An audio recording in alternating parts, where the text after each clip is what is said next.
So do we just want to go like 30 seconds black screen and then I'll page in? Sure. I mean, we can.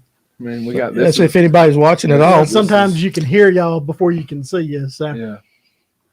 See this, and that's when we got number one fan of the show is on the show tonight. Rob? So Robert? Ron! I know. I'm just joking. Oh my God. I'm just joking. Okay, now Matt Melton. we're good. We've been live for 30 seconds. Now we're good to go. Oh, we're fading in. We're fading in. All right, guys. So we are here. We are ready to rock and roll. Welcome to the Livewell here at Fish North Georgia this Thursday night. We are glad that you are spending some time with us. All 6 of you right there. 2. We done run 4 off like that. So you guys will come back. They'll come back. Let's go to Rob. Let's go to Rob. Get the better looking guy up there so that they'll show up. And again, like I said, if you're watching tonight, hey, we appreciate you. Make sure you put your comments and stuff like that as you guys filter into the show as it comes on. What's up, Kurt? Jennifer Jones, how you doing? Again, we appreciate your time being here tonight. Make sure if you're watching on YouTube, you click that like and subscribe button. And again, on our social media, our Facebook group page, Instagram, Twitter, if I'll do something with the Twitter, all that stuff. We appreciate your time. If you're watching here at a later date, we hope you have fun with the program.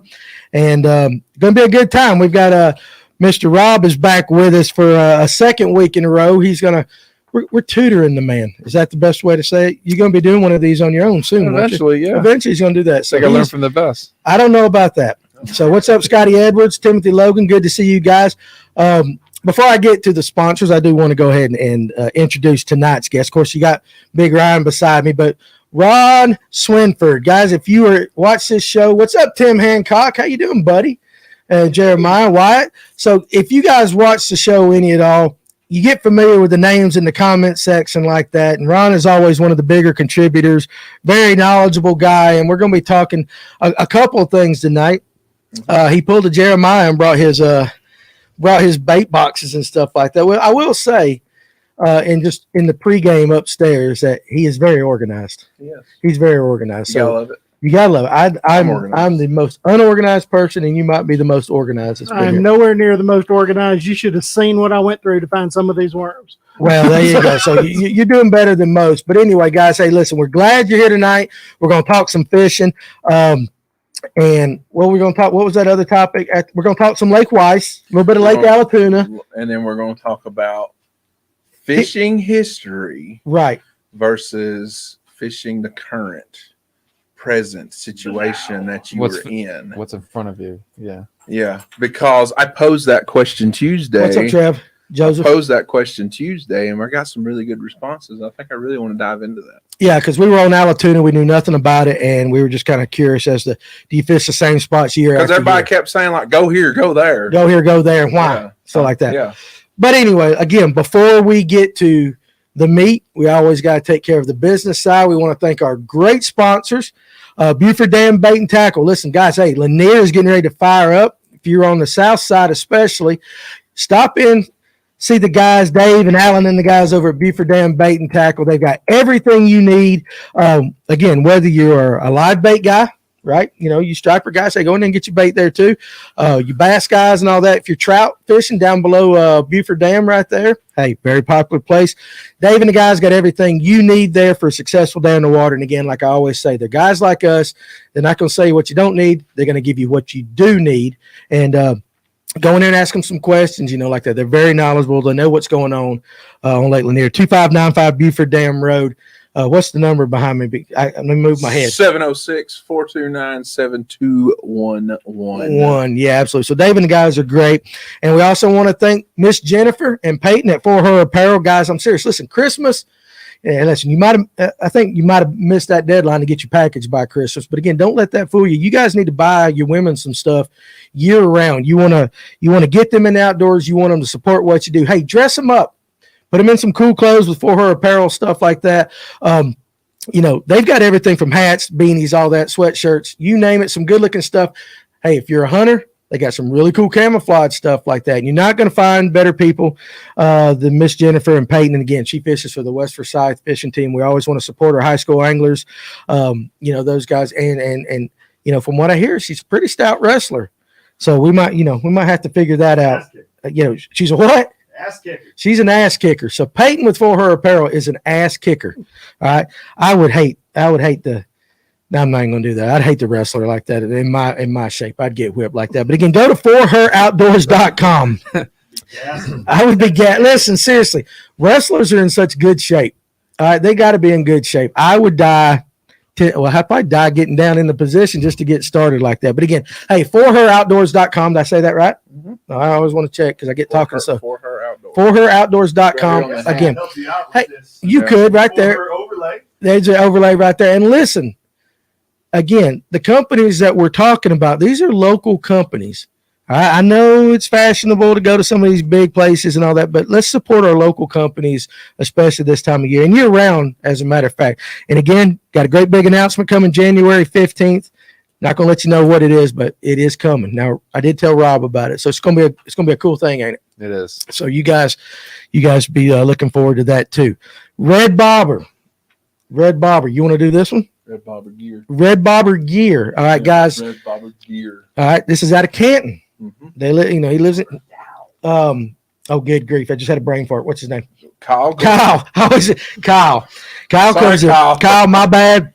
It's been a long day, but we've got some of this apparel now in the shop, the hats and stuff. It is some sharp stuff. Every one of us at some point in time has thrown a red bobber. Okay, a lot of us started our fishing. I'm sure, Ron, as old as you are, you've thrown one or two. Yeah, just a few. That's just a shot across thanks the bow a lot. there, shot across the bow. But anyway, red bobber gear and stuff like that. Did he go up there to get one of them hats and stuff? Maybe. He might have done that. That might have been smarter. But hey, listen, it's really cool. And now they've got apparel not only for men, women, and they got children stuff like that. They got what's called the little bobber and stuff like that. So you guys come up to the store. You can also go to their website. I guess it's redbobbergear.com. Check out what they got. So let's go ahead and let's sport the red bobber fashion and all that. I've got a really cool sweatshirt from them that is actually, it's got the foam pocket in it, really warm. Hey, I highly recommend it. It's red and black for you Georgia fans. You know what's coming up. So that's really cool stuff. So check out redbobbergear.com. And Paul did. He went and got some hats. He's smarter than we are. Look at you want to Cryptek. You got the classic. There you go. So check these things out. Got the classic red bobber, as we all know, right there on the hat, camouflage and all that. So you guys go check them out. Man Alive still got Richardson's. They are Richardson's. They are Richardson's. Go check them out. And I also want to thank Jason Sayers with Elite Landscaping and Pressure Wash and J&S Contracting Services. Guys, if you got anything that needs to be done in your house, from cleaning it up to some remodel work and all that, especially if you're down in the Lake Oconee area. He'll go all over the place, but he's based out around Oconee, right? Pretty sure like that. So he's also going to be fishing what, the Toyota series? He's fishing a Toyota series. So that's right. So Toyota. Let me hit a couple of them guys. Richie Rock and Roll. That's a name I haven't seen. Glad to see you. And of course, I'm very glad that Tim is back on here. And Brian, of course, you recognize that. So one cool thing I did mention to Mr. Tim about possibly coming up and doing a one-on-one podcast with me. And that will be for you guys that are subscribers to our Patreon. That's right. All right. So guys, listen, we're doing the Patreon right there. Now, what we do on that Patreon, Fish North Georgia gives you a lot of information on the pages and whatever. But for our Patreon subscribers, you're getting lake breakdowns, these one-on-one podcasts, stuff like that. A lot of good information. Ryan does a really good job with that. And we're going to be expanding that.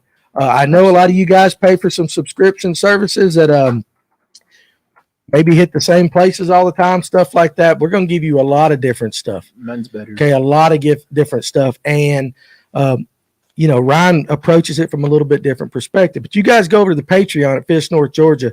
Got a couple different tier levels like that. And also, too, again, if you pick the $15 tier level, that's $15 a month, not only do you get everything that we're going to be putting on that, but you also have access to a Zoom call, phone call, or in-person meeting with Ryan once a month if you're having trouble struggling or something like that, and come up here, pick his brain, and he will kind of help you out with that. And again, if it's something we don't know, we'll find the right guy to help you out with that situation. We've had several guys use that already and have commented back to us. It's a great help to them. So, and that's what it's all about, is giving you the more specific type of information that you guys are looking for. So check out the Patreon at Fish North Georgia.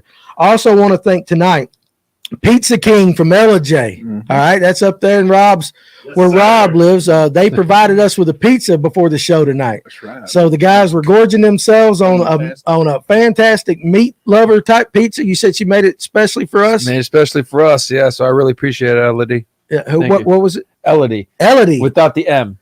Elodie without the M. Yes. And That's Steve. a different one. Melody without the M. So Elodie. Elodie and Steve. Elodie and Steve with Pizza King out of LJ, Georgia.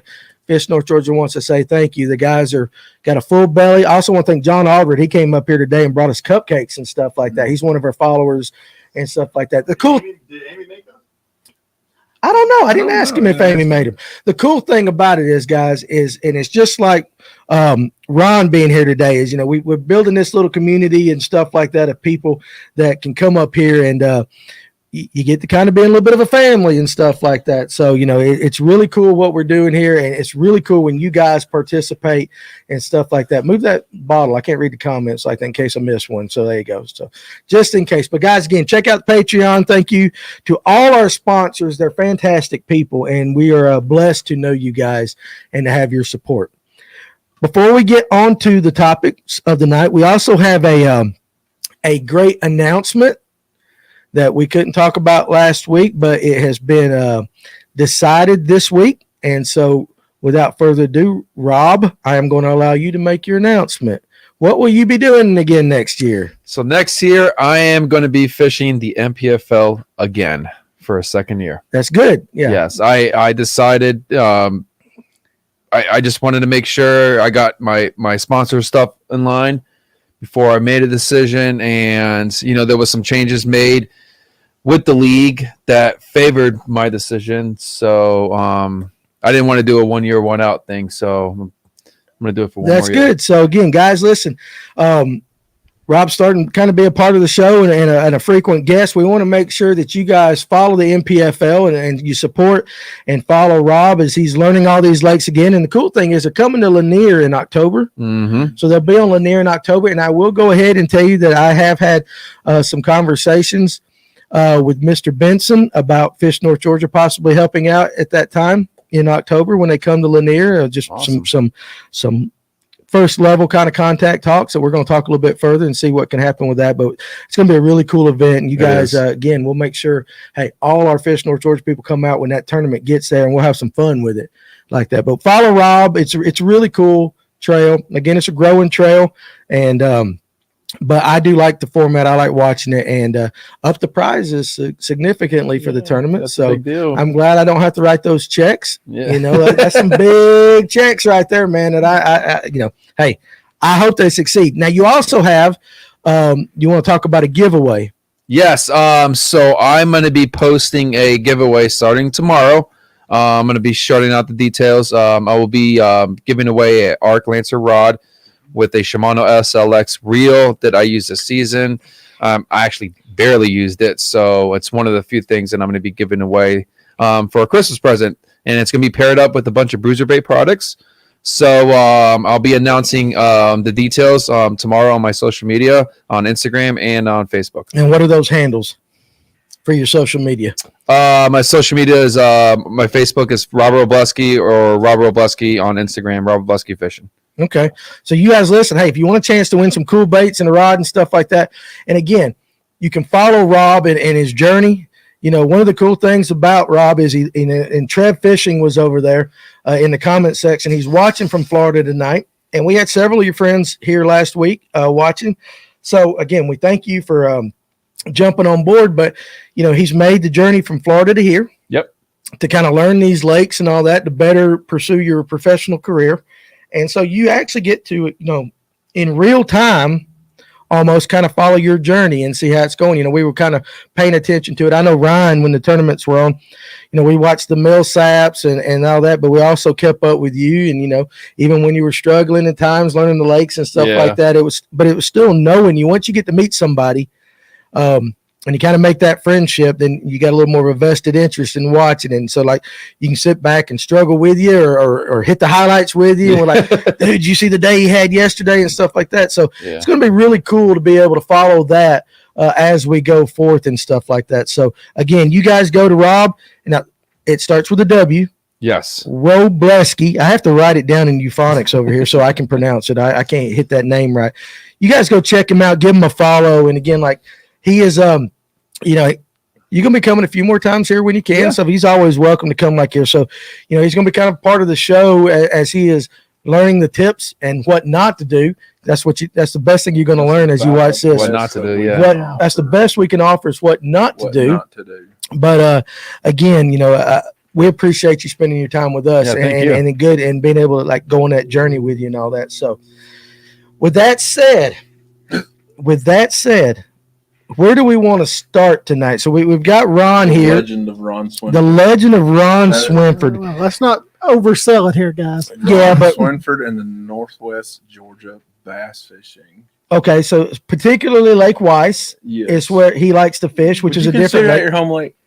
Well, the first fish I ever caught was out of there when I was 4 years old. That's your home lake. So yes, it's my home lake. So back before Noah built the ark. Yeah. Right now, I'm just kidding. Let's see. I do believe that you're only a year younger than me. I am. I know. I have to make. It makes me feel younger when I make fun of guys my age like that. So there you go. So you know, Ron, like I said, he's always in the comment section. And you guys, if you got questions, hey, when he comes up to the store, he's a great resource. He knows what he's talking about. We always have some good conversations.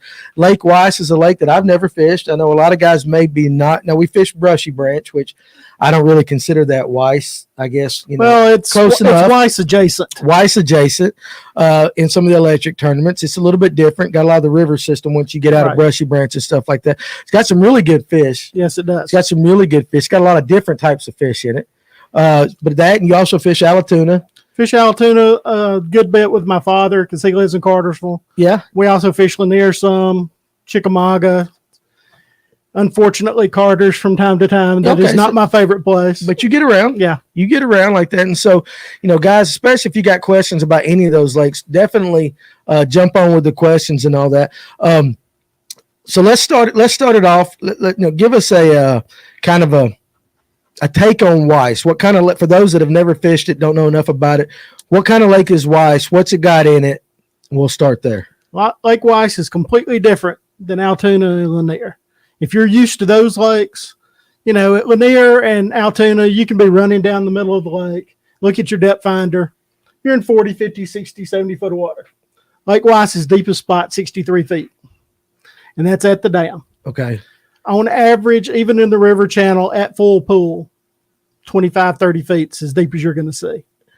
Because of that, you also have Coosa River water, which is, I don't know how many of you know what that looks like. You do. You fished over there some. Mm-hmm. It can go from a nice stained green to yoo-hoo in a heartbeat. Right, because all that coming through the Coosa. And you have the Oostanala and the Etowah meet together in Rome, which is where I live, form the Coosa. And from that point forward, it is one of the uglier looking rivers that has an incredible biodiversity to it. Okay. It has, Lake Weiss has long been known as the crappie capital of the world. That's what I know it as. I don't see it as it's nowhere near as good as it used to be, a crappie lake, but it's still an excellent crappie lake. Mm-hmm. The bass fishing there, Coosa River bass, Coosa River spotted bass.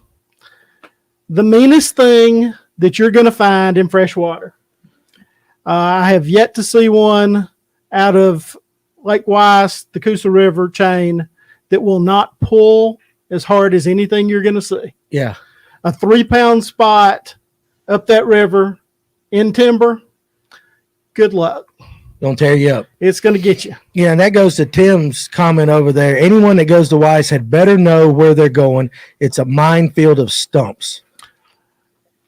The way I describe Weiss, probably the easiest one is it's dangerous. If you're not aware of where you are, it's real dangerous. But if you stay in the river channel and stay in the Marked Creek channels now, I learned to run it before those were there. So there was a lot of trial and error. Right. There's still a couple of props laying over there that are my responsibility. But the only thing you have to watch for in the channels is what might be floating. Okay. And what people don't realize, you fish the river a little bit from Rome down to where the lake truly starts. We could keep a Georgia Pacific pulp mill in business for 5 years on what's laying on the bottom of that river. That much stuff.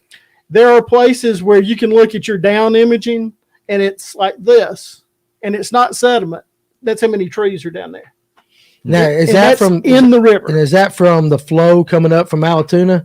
That's and the all flow. That's the flow coming down the Oostanala mostly. Okay. But now the Etowah does pump some trees down through there too.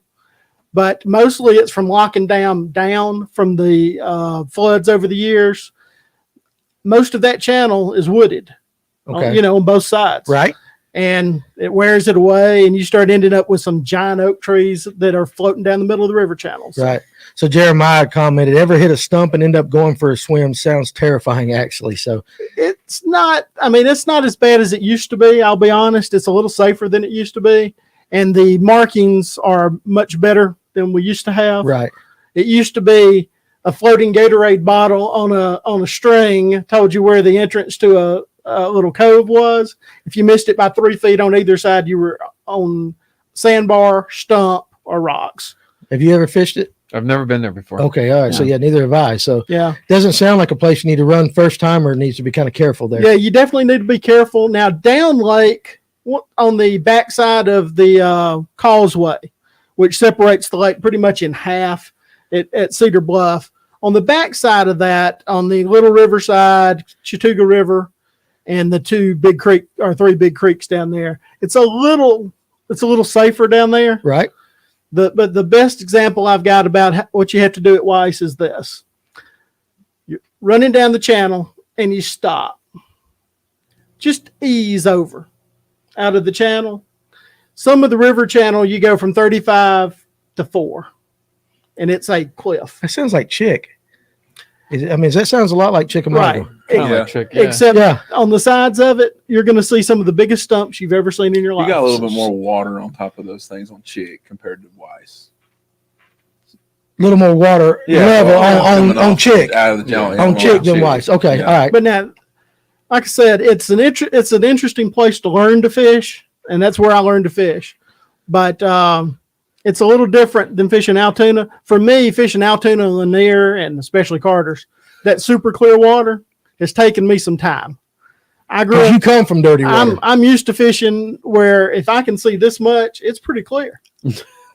Yeah. That's now. What about in Florida? Is it the same way? Is the water clear in Florida where you came from? I mean, it gets like when it starts raining, it gets that tannic water when that water, fresh water moves in. So it's like a weird dark reddish color, Right. but you can see it. Like typically in Florida, if you fish dirty water, the fish are not there. Right. Yeah, you got to find cleaner stain water. So you had to, as you've come up here in North Georgia, you've had to experience what he kind of did, that learning curve with all these clear Yeah, like when lakes. I went over to Cumberland this year in the beginning of that, half of the lake is divided to, it starts getting clear towards the dam, and then as it goes down to the east side of the Cumberland, the beginning of the rivers, it's dirty, it's chocolate milk, Right. but people catch fish there. Yeah, which is what you're describing Right. Weiss as.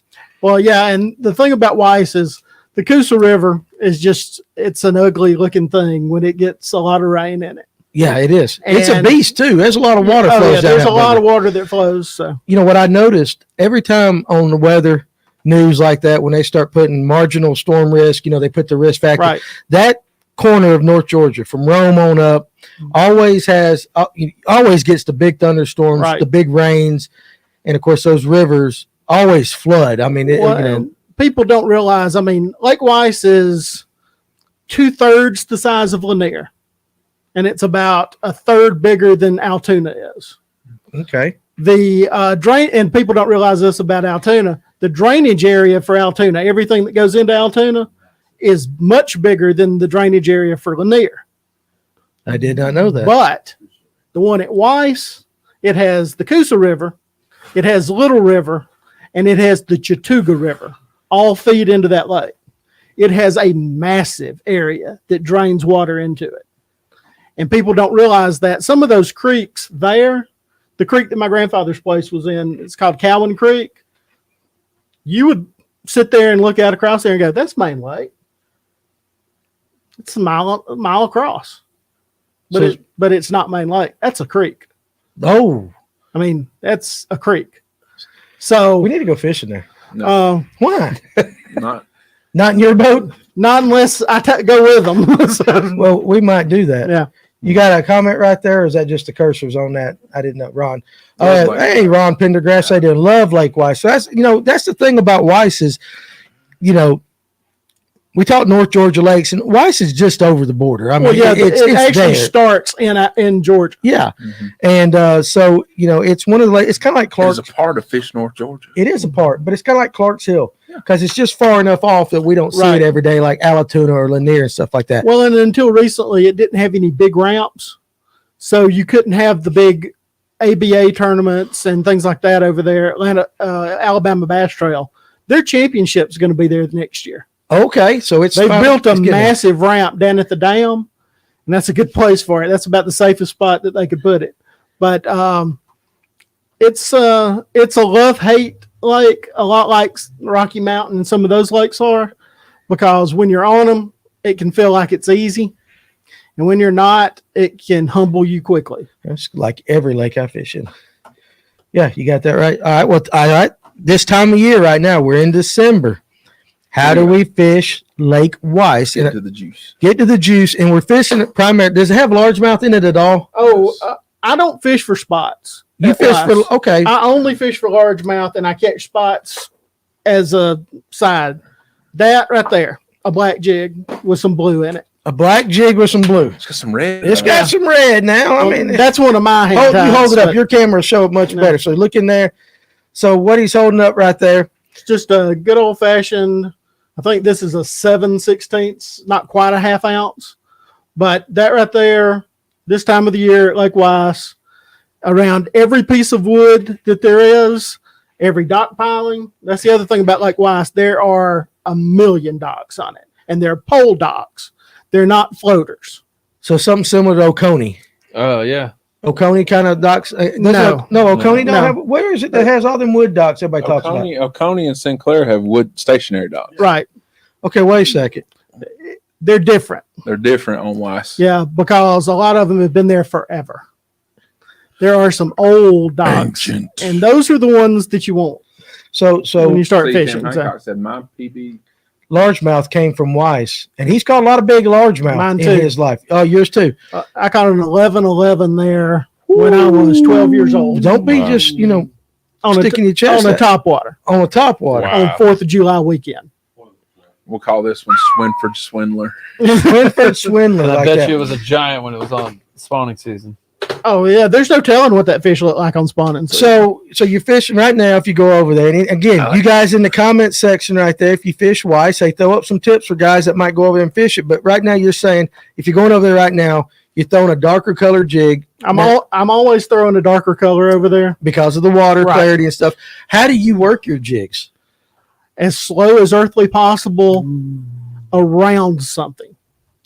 And it doesn't really matter what it is at times. Sometimes they'll be on seawalls. They really get on the seawalls this time of the year if there's water on them because of the heat.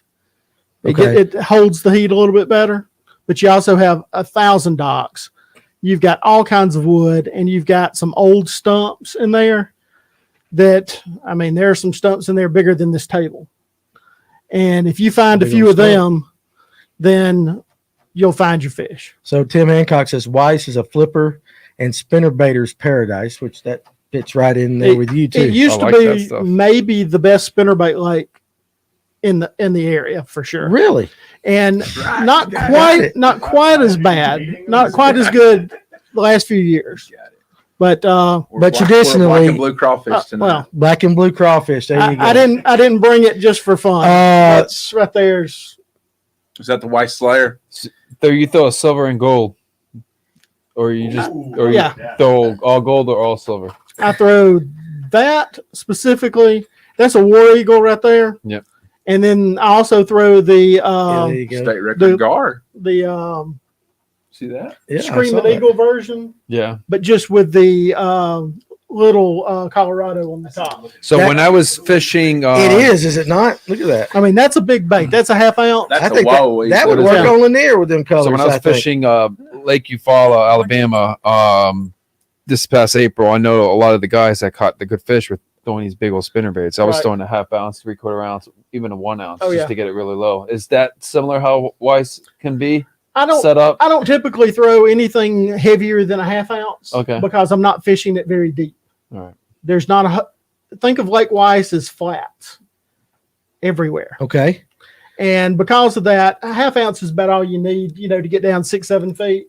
And that's about as deep as I'm fishing in a spinnerbait most of the time over there. Check out Because of the water color. check out Okay. Ron Yeah. Pendergrass's comment. Texas rig U-tail worm, Yeah. green pumpkin. I witnessed a 28-pound weigh-in because I was fishing with him. That sucks.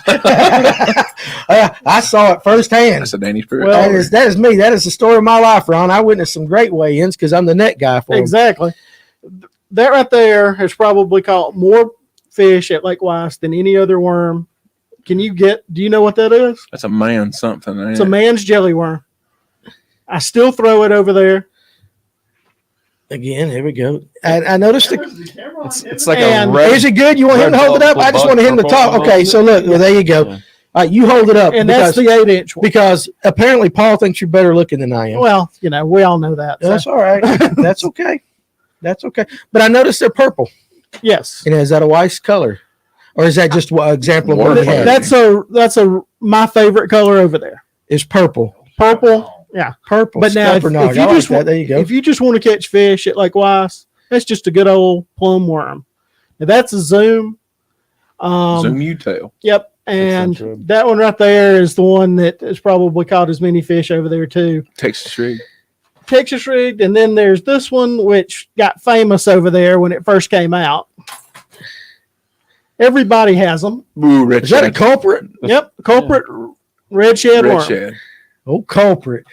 And- How come people don't throw them as much anymore? Well, I throw them there Okay. because That's a they farm bite 'em pond there. killer because that's Yeah. the kind of stuff we threw growing up on farm ponds. He's always Right. Texas rigging them things. I bet that probably worked good in Florida too. I noticed moving up here, I've been throwing a lot of the plum colors, the red Right. bug colors, and stuff like that. I don't throw that back at home, because everything back at home is like black and blue, watermelon red. Mhm. Uh huh. June Up bug. here, June bug. Up here is totally opposite of that. It's green pumpkin. Everything's green pumpkin. Yeah, everything's green pumpkin. Yeah, it is. That's right. And That's exactly right. There are times at Weiss that I throw green pumpkin too. You might still play on If it Yeah. gets really clear, and there is one branch of Lake Weiss that's pretty clear, up Little River.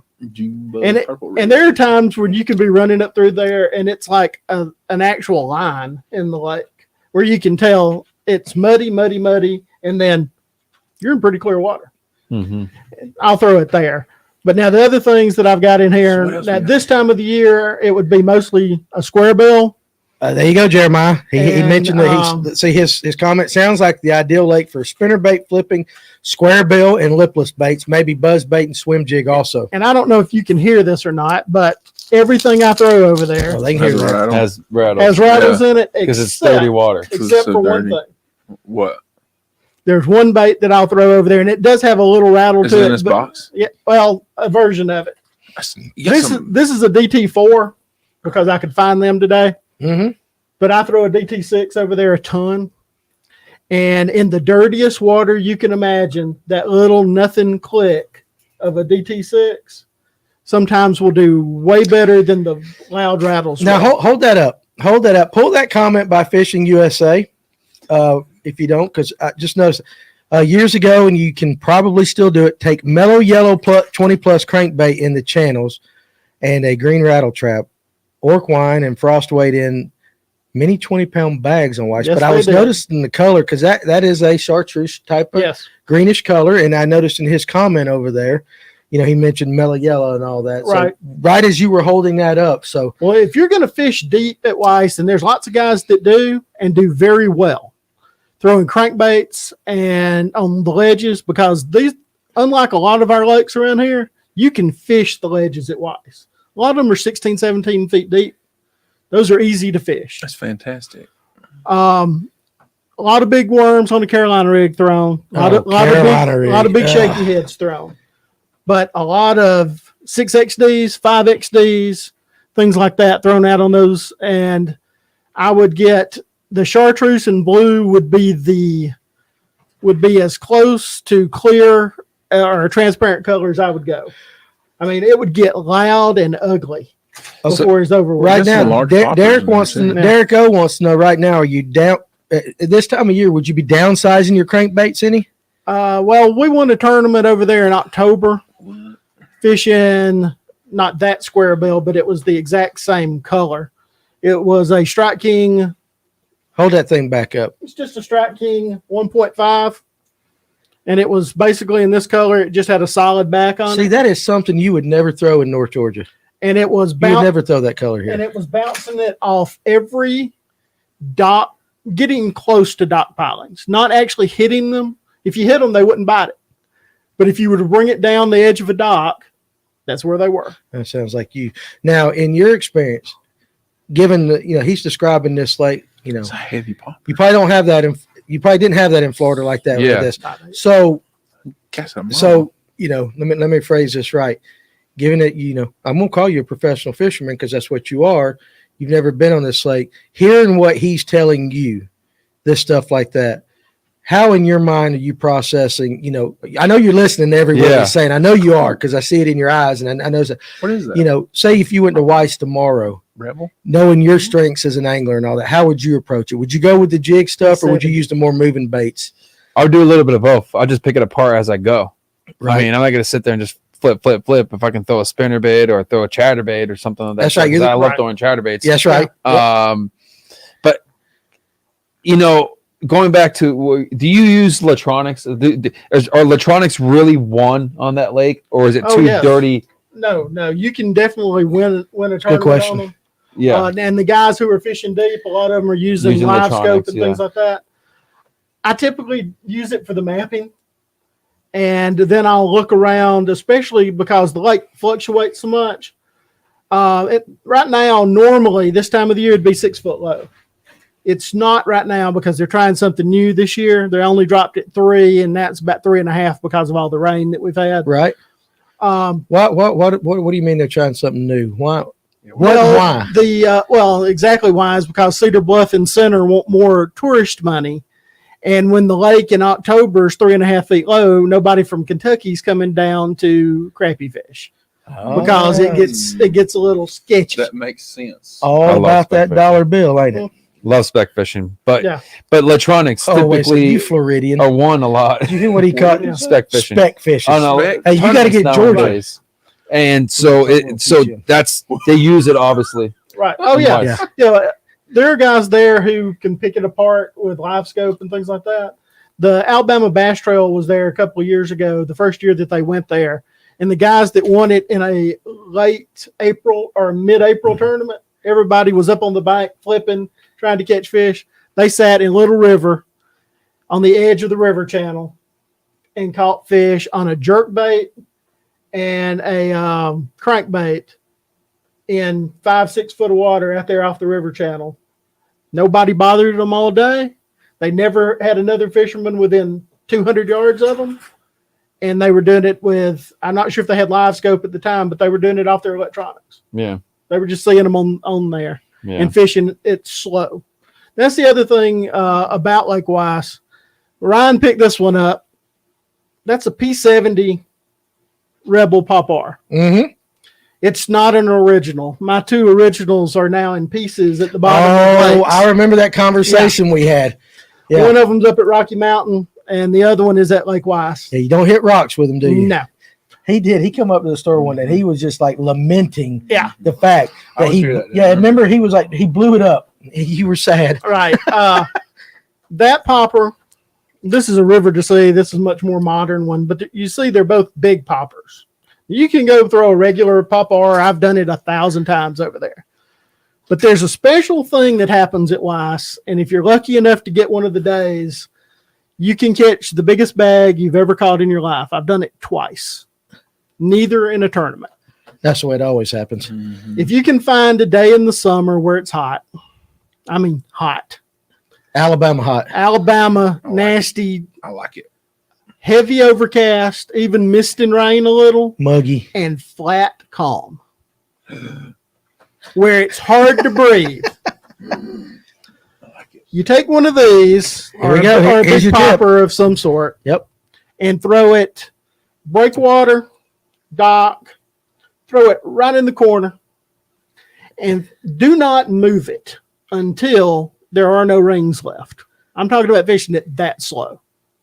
Okay. I figured this out by backlashing a reel. I threw one up under a dock, backlashed it, and I was picking the backlash out. And I look up and my popper is gone. And it was a 5-pounder. So just let it sit. Just sucked it under. Slurp Yeah. it up. Just let it sit Can't there. underneath it. And then once all the rings are gone, twitch it a couple of times, let it sit. Twitch it a couple of times, let it sit. Once you get more than about 6 feet away, just go ahead and reel it in. The one exception is a lot of their docks have boathouses in them. Right. So if you can line it up right, you can bring it to the corner of that dock and work it a little right there. You'll be amazed at the fish that you see. So you're not popping it. When you say twitch it a little bit, are you popping it? I'm twitching it enough to get the little out of it. So not an aggressive. Right.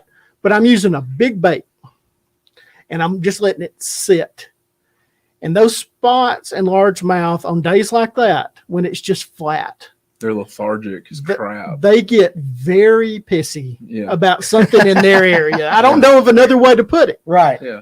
So I say they're Right. lethargic, but something gets in their area, and it's like it goes back to the whole thing. Bass don't have hands; No. all they have is a mouth.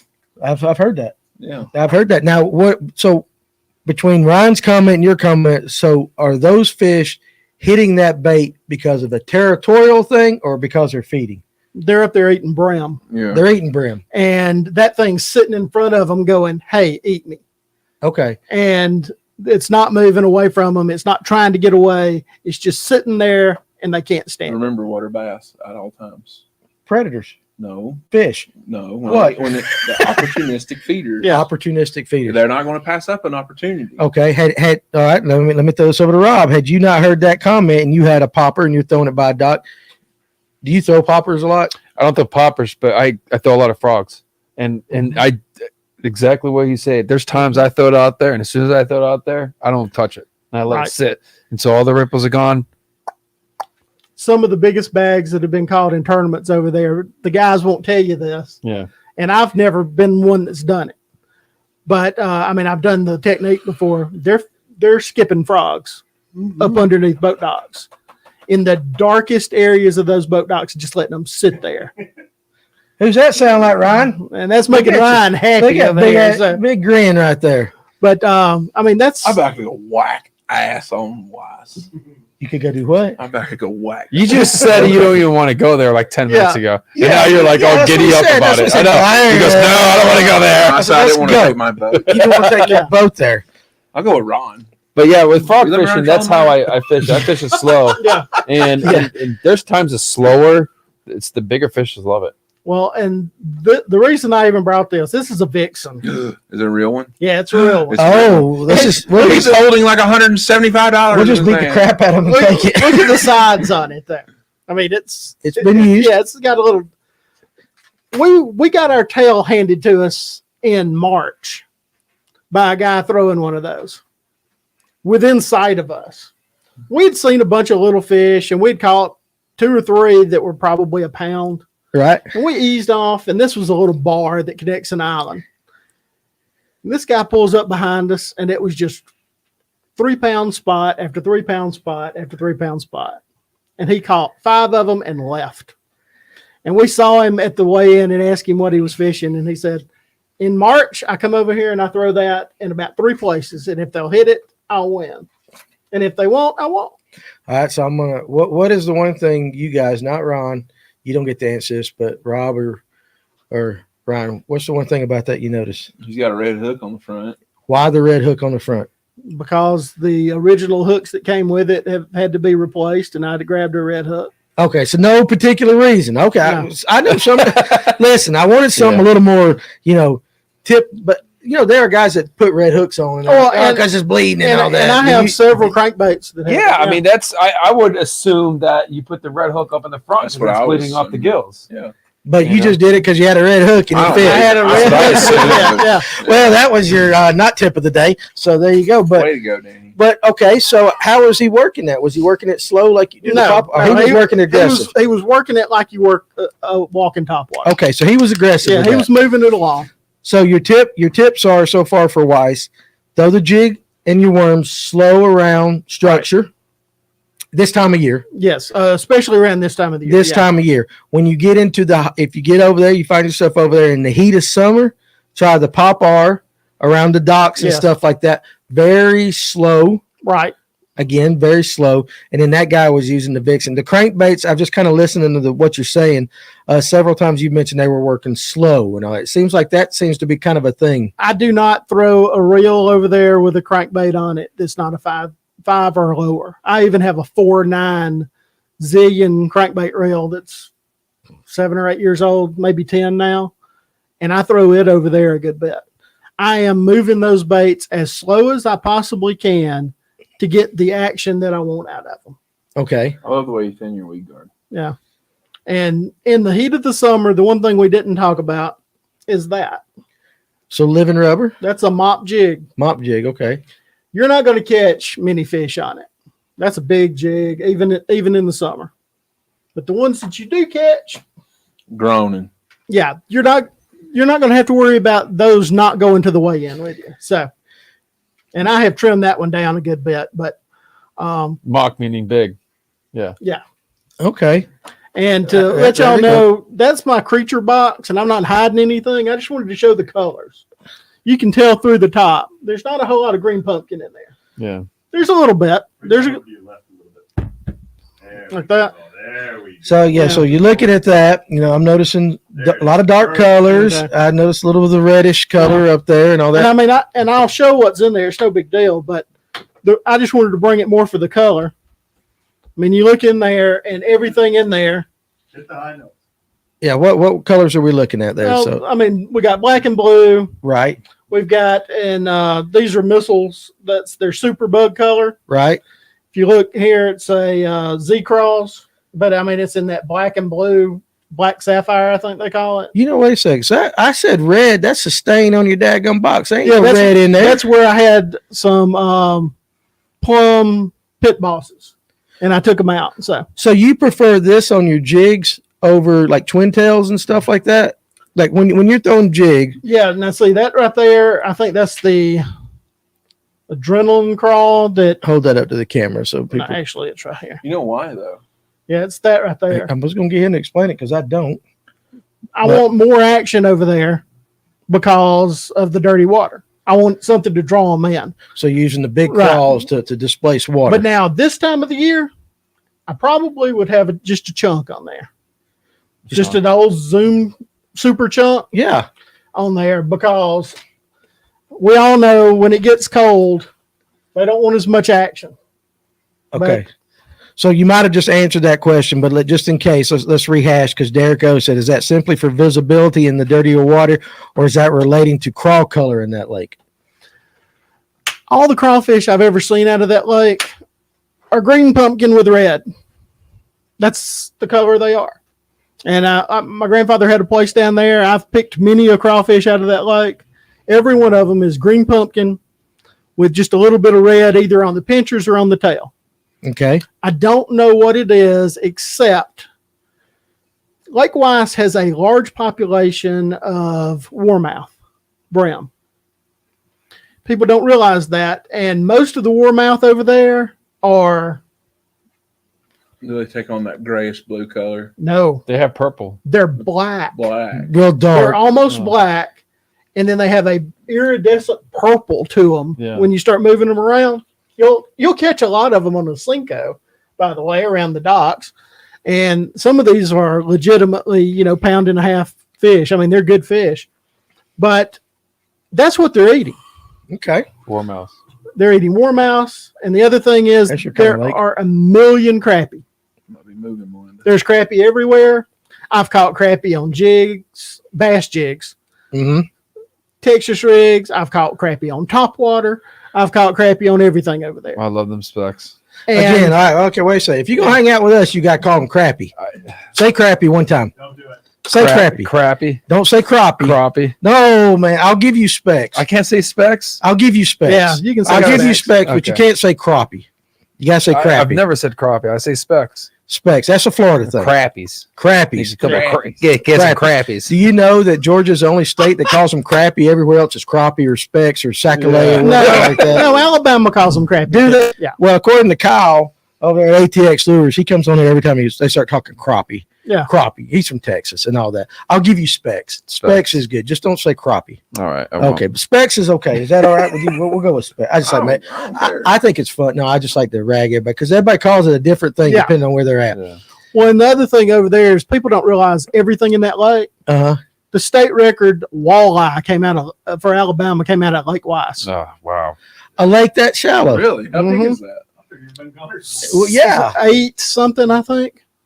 I mean, that's an old record, but I think of crappy Kev. Now we're talking. Yeah. and there are 8. I mean, you can go over there still and have 70, 80, 100 crappy days.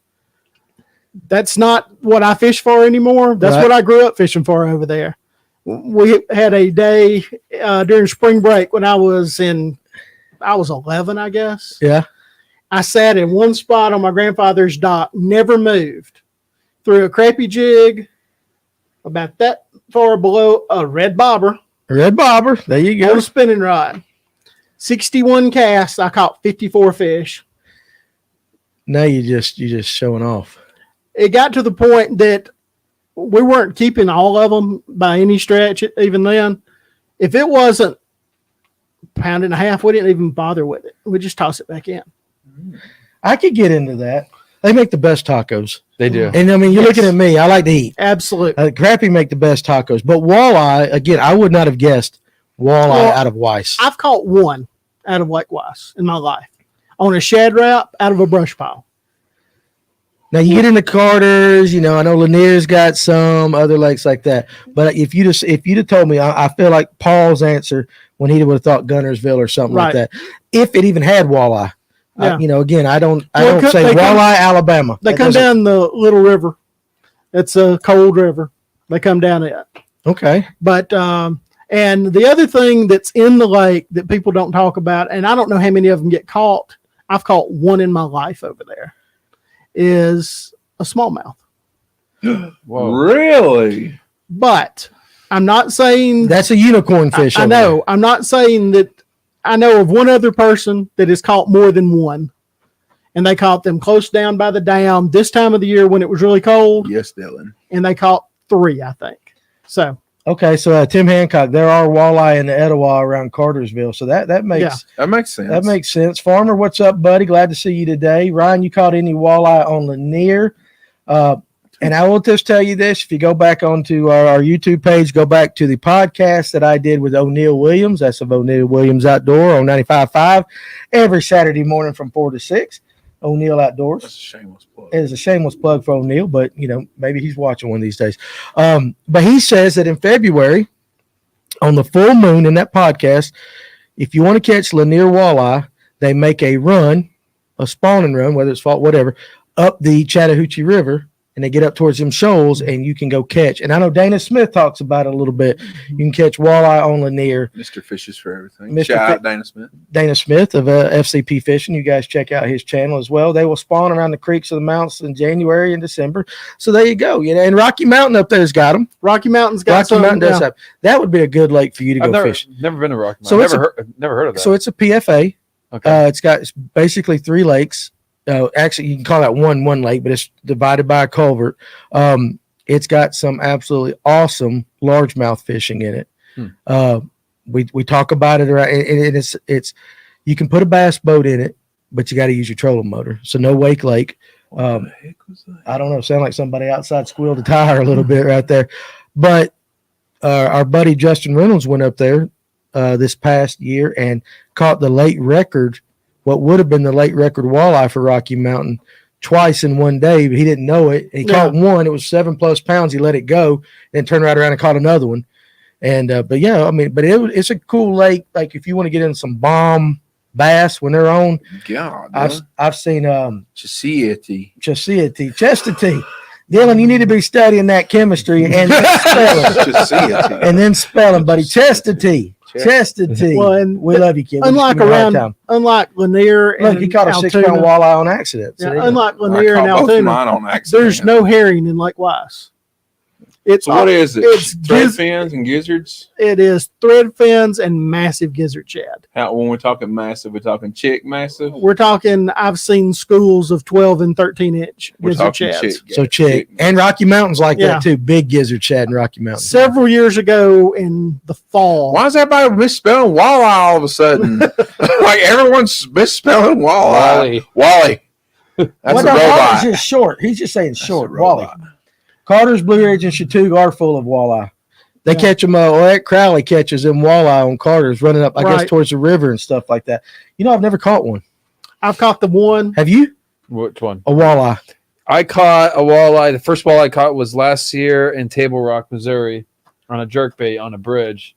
I thought it was a giant smallmouth, but it never jumped. It, So. ne- it never jumped. Yeah. Big ol' eyes, man. My biggest one I caught was about 4 pounds, and it absolutely throttled the black spinnerbait. And then I caught one on a worm on a road bed in about 40-something feet of water. So, like Jeremiah, 12-inch gizzard shads equals big swim baits, which that is a comment from him. Have you ever thrown a big swim bait over on Weiss? I've never thrown the big ones, but me and a buddy of mine had a weird tournament there set up one day. We were fishing in his boat, and he didn't have a spot lock or anything like that. The wind was absolutely howling down a creek, and there's another creek there, and we were sitting on the point. And he had to stay on the trolling motor, and I was throwing about a 6-inch, I guess it was a Berkeley one. I don't know for sure. Hollow belly? Yeah, and just wearing them out on it Okay. for about 4 hours. That I makes mean, just sense. constant. And you'd catch a lot of What the 2-pound heck fish, and just then all of a happened? sudden you'd get a really good one. So Yeah. Try later. You want me to tell you my story He about, got it. about a big swim bait story? Yeah. Tell me your big swim I don't bait know story. why So- I did that. I think I was at the Chickamauga tackle store with the Dayton one, the one that Michael Niels owns That's not the in Dayton, right? living tack, or what is that? No, it's talking tackle. Talking tackle. But that's Well, I not bought one of but those him. big old swim baits. I mean, that was like $40, and I used it in Hartwell, and because I heard they were on, so I was throwing them, and I was catching a couple of them. Threw one right after my second fish. I threw it again. I don't know if it came like the loose on the line. Freaking nice 3 pounds. Hit it. And I set the hook, and it thing's swimming away from it. I'm like, yo. So you got $40 that's I'm like- going away. I was trying to get a net, trying to get him, but he's just swimming like I'm trying to get the thing out of his mouth, and then I've just never, appeared. I've never thrown big until we went muskie fishing. right. I've never thrown a big swim bait. Well, the biggest one that I own, I bought here, Yeah. is that Farley's bait up, and I've thrown it a couple of times. I'm still getting into it. I don't have like a dedicated swim bait set up for something that size. Right. So I'm throwing it on a big crankbait rod, and which handles it okay, but it's probably not the best thing for it. You So don't need anything special. Well, I will tell you, after throwing that on that river up there for 6 hours, you guys that throw big swim baits on, that's some work, dude. I mean, if you ain't got the right set, I mean, you might not have to have a special setup, but you got to have something that's comfortable throwing yes, for all day long. well, it's just That's like an good. Alabama rig. Yeah, The same A-rig. thing for an A-rig. so. Absolutely.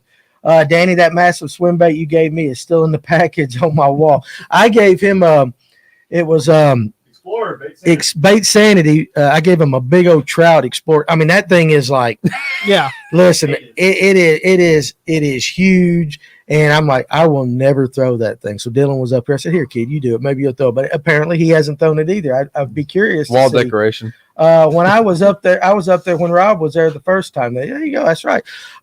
So, kind of about middle way here, and it kind of with all you're talking about. And then again, now this is Rob, this is when you can really chime in too. And I know it's something that Ryan wanted to talk about. We were fishing Allatoona the other day on the live. Of course, everybody's watching all the theatrics and all that, but people were saying, hey, this time of year go here, this time of year go here. And with you fishing Weiss your entire life, we want to kind of transition into history, and not history as in like, the book and all that, but when you're fishing certain lakes that you fished forever with all the, new electronic stuff like that around, how much of past history dictates where you fish this year? Give example. So say Lanier, I'm up on Toto Creek, and last year in a given section, the spots stacked up right there. Looking forward to this year, with that same situation in mind, like I know I can go catch them there. How much does history and your past success in a given spot, lake technique and all that comes in to play when you guys fish? Like if you're heading out, if you're going tomorrow back to Florida, pick a lake. Okeechobee. So in your mind, and you can keep Weiss in your mind with this, or Allatoona or anything like that. Hey, every December, X spot on Okeechobee produced. Do you have that in your mind going into that trip? And do you use that, or do you play the conditions as they are that day? How much does history come into play when picking a spot this time of year? In Okeechobee, specific areas, like if you're fishing at Tin House, is a big area. It's like another lake in Okeechobee. A lake within a lake. Exactly. There's a lot of lakes within that lake, but that lake is also deal with fluctuation of water. The water's really, really high. Fish are spread out. It fishes very big. Right. But if a fish is very small and the water drops down, if fish is small, places are a lot different than it were when the water was higher than it is lower. So you kind of base on water levels on Okeechobee. I know that if I'm up here, I notice like I fished Notley a lot for the last couple of years, and I notice about this time of the year I can go back to my old spots and I can still catch decent fish quite a bit. I mean, I still have to, search around and find bigger bags, but I know I can catch fish consistently. In Okeechobee, it's not like that. The lake, the water level fluctuates so much. So what you were fishing in the springtime the following year, it's not going to be the same. Like, for instance, right now, the water level in Okeechobee is almost 17 foot. Now, last year, this time, it was probably like 14. So this is a 3 foot difference. So think about it. It's a lot different than it was the year before. Okay. That makes it fish almost twice as big. Yeah. When it's up, it's up like that. Yeah. And I mean, because that lake is huge. It is. But when you add 3 more feet, that's 3 more feet all the way around that lake. Yeah. And it's just a giant fishbowl. Right. So it just grows. Right. Yeah. And so Tim Hancock, again, he's been on the show before. He's one of those that keeps meticulous logs and stuff like that. So, he's real big on the history, and he can go back to those logs and say, kind of predict. And that's kind of what I'm, kind of hitting at, like on Weiss. At Weiss, history is your greatest friend and your biggest enemy. Okay, explain what that. I mean by that is if it lines up the same conditions, the same time of year, yes, your history on a lake like Weiss or Allatoona or any place can be awesome. Right. But for an example, Thursday, my dad and I fished a tournament. We went and fished a place where 2 years ago, almost to the same week, we fished a tournament. He caught a 5-pound largemouth at Allatoona. The difference in those 2 days is the water clarity is 3 times as clear, maybe 4 times clearer than it was then. Right. And the water was 5 foot higher. Okay. We went and fished the same place. I caught a fish there. But we didn't catch what we could have caught there. The quality there. Right.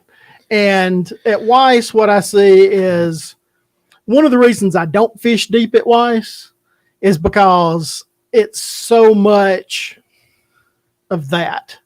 It's guys fishing history and guys fishing specific spots over and over and over. We have some guys, we'll see them in a tournament. They're on the same place every time we go.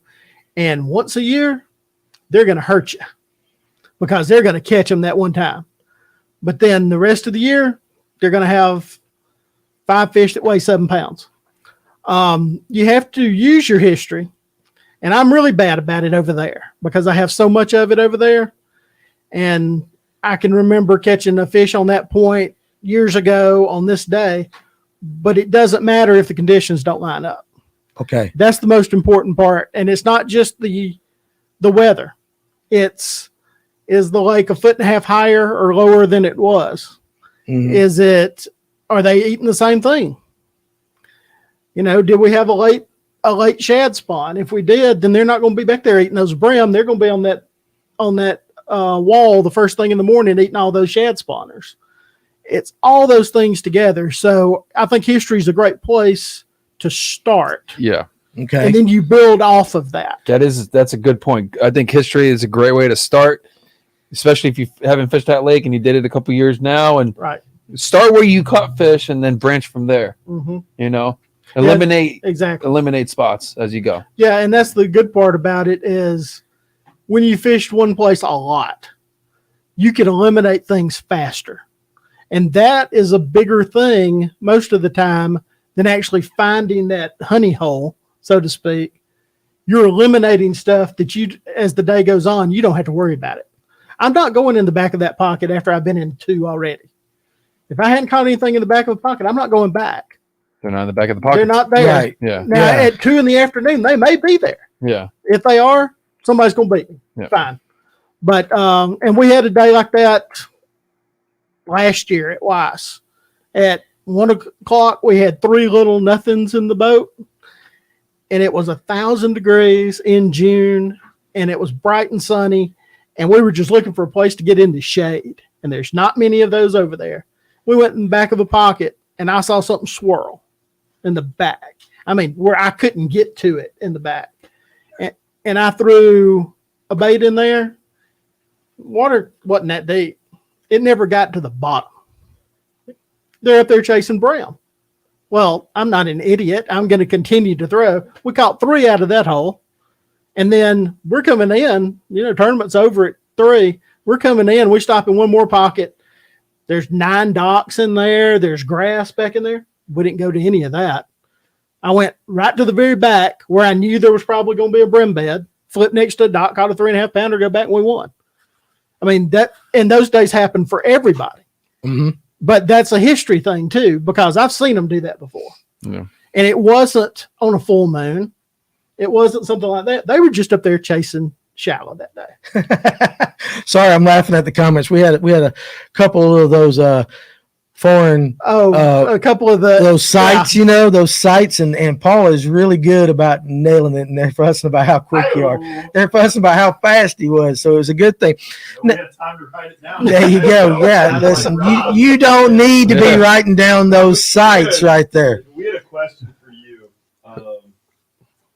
Mr. George Smith. George Smith. Okay, Rob, there you go. You have a big bait set up, and what is it? Big bait setup, like a swim bait. I throw a 7.6 Randall Tharp series from Arc, medium heavy, and then I throw about 40-pound braid, and then tie probably like a 20 to 40-pound fluorocarbon. What reel? 8-to-1 gear ratio. Fast. I like it fast. 300 or 200? Say that again. A 3. A Curado K or what do I have tied on that? That's a Corrado. Okay. Yeah, the 200. Okay, there you go. How big will that handle? What that rod? What's like the biggest bait you throw? This probably no bigger than a 7 or 8 inch swim bait, and I throw my A-rigs with that rod too. Okay, all right, there you go. So that's good stuff. So, let me kind of get back that you're saying history's good, but you still got to fish the conditions at that time. It gives you a starting place. right. Now, you're going into some tournaments. You're going to be fishing some lakes again this year that you've never fished. Yep. I assume.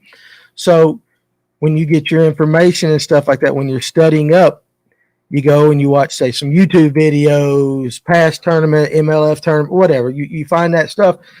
That's kind of you're reading history. Mm-hmm.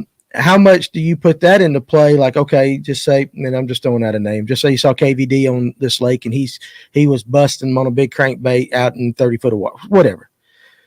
How does that play into your mind and prepping going to this lake to try? Do you say, okay, I saw what he did, I'm going to go there first, or do you going to go fish your strengths, stuff like that? How much does someone else's history play into that? I did that a lot going into this year. I just watched recent videos and other tournaments and stuff like that, and I try to mimic it. And I realized, didn't really pay up to my favor. But it does help you, find those locations where those guys were catching them, throwing that specific bait. And if you're not catching them, you can eliminate water that way, and then focus on other things that you probably, that you're favor of. What'd you do? I made him a He Man, made jig. me. He made That's me what he was up doing back there. Oh, a you jig, left and made a jig. I was wondering. I was like, I thought you had to go to the bathroom. And I was like, Brian is up there. Yeah. Oh, you did, but I thought you was up there the entire time. So see, there you go. That's the kind of service you get here at Fish North Georgia. You come in with a color. Sneaky like a cat. Okay, no shit. Okay, I got That you. was just based upon me looking in his box. Look at It's his got box. rattles on it and everything. Yeah. Got some rattles Well, and all that. and that's the thing. Some of mine do have rattles on them. So Okay, well, let's we can do that real quick. How many jigs do you throw with rattles as opposed to not? any place other than Weiss, I never do. But at Weiss, you use it Right. because of the dirty water and all that. Right now, I take that back. In the winter at Allatoona, I have been known to throw that the green pumpkin mop jig Mm-hmm. from time to time, and it comes with rattles on it. Okay. But other than that, I mean, if it's really dirty water, yeah, I'll throw some rattles. Okay. on What it. about you, Rob? Rattles on jigs. Ever use them? Yeah, I have used them in the past. I usually put them up in where my bait is, with the crawdad for my trailer and stuff like that. I usually throw a little bead in there. Okay. Let me ask you something because I was curious. I've never really seen this up here. Why don't you guys throw punch skirts up here more often? I've attempted it, Yeah. and I attempted it at Chickamauga, flipping around docks and stuff with like a beaver. on the back. Let's do this. Explain for Yeah. somebody that might not know what a punch skirt is. What is a punch skirt? Basically a tungsten weight with a skirt on it. It looks like a jig skirt, and then you have a Texas rig under it. So it would be like a regular bullet weight, but it's got a skirt on it. Now they make some that go on your line between the bait and the weight. And that's what you're talking about. Yeah, punch skirts. I throw a lot of punch skirts when I was in Florida, and I tried it when I was in Saginaw Bay, flipping, and I was catching fish that way, but that was fishing grass and stuff like that. Up here, it's a little different. I don't know. I've never tried it throwing underneath docks or brush piles or brush or anything of that sort.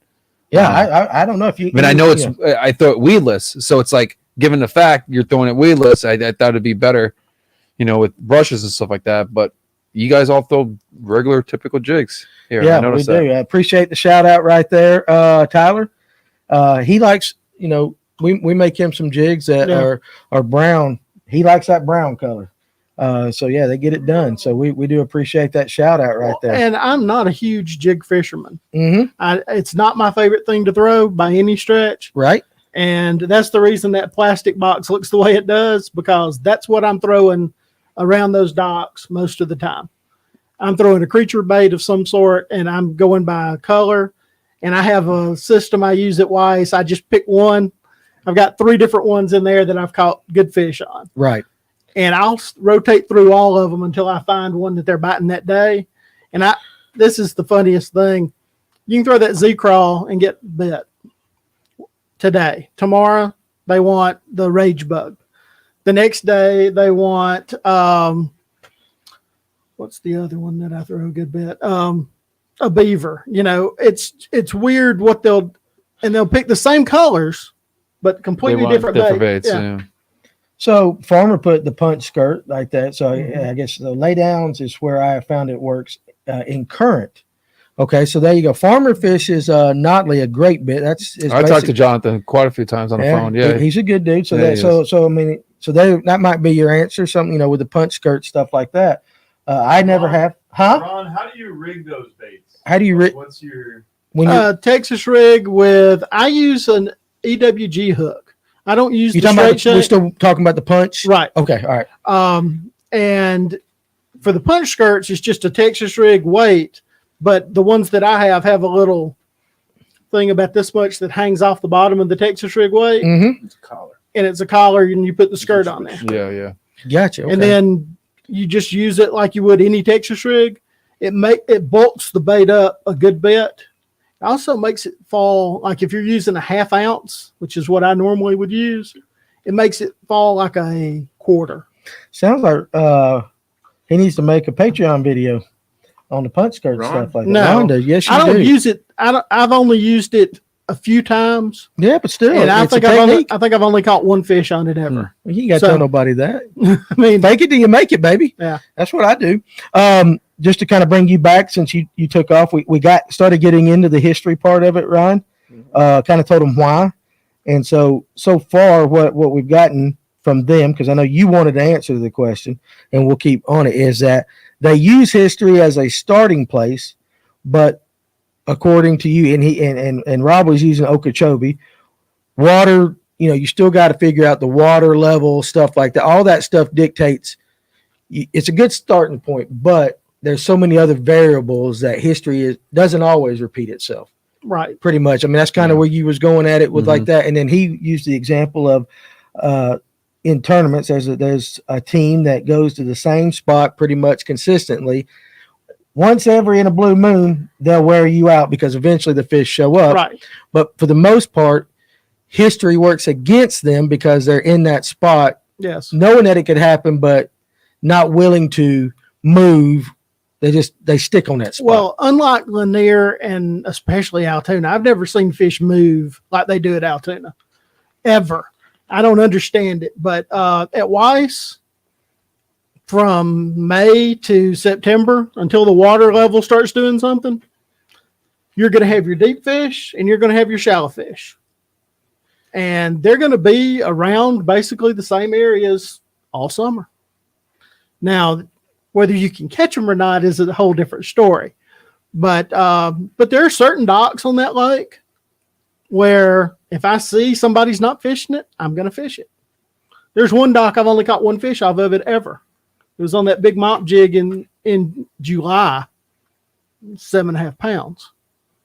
So why wouldn't you go back there?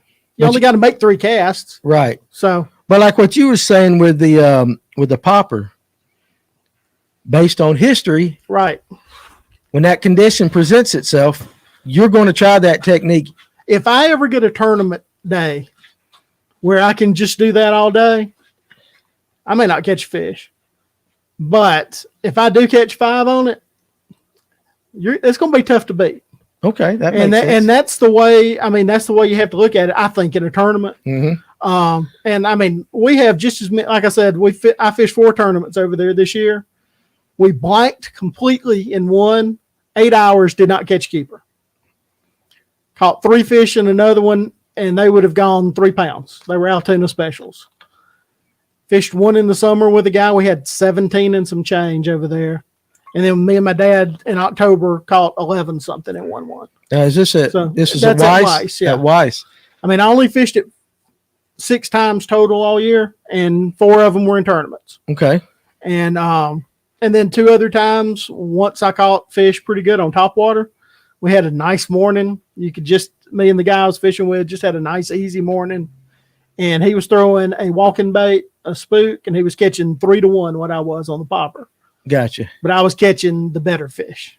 Okay. So, and some days it's reverse. Now, if you find big spots chasing a big spook or something like a rover or the big vixen, you can't beat it. Gotcha. They're going to absolutely mash it. Okay. And, but again, I mean, it's fishing. Right. It's different every time you go. And, if you go fish a 4-day tournament at a place like Weiss or something like that, what you fish on Thursday, you might win on it all week long. Gotcha. Or you might never see it again. I got you. Tom Mann, the inventor of that worm, fished a tournament up there years ago. They used to have a 2-day Alabama tournament series, and they would have them at Eufaula and places like that. And they came to Weiss one day. He caught 21 pounds on the first day fishing docks. And he said, I'm going to blow them away. And he finished with 21 pounds. There was no difference in conditions the next day.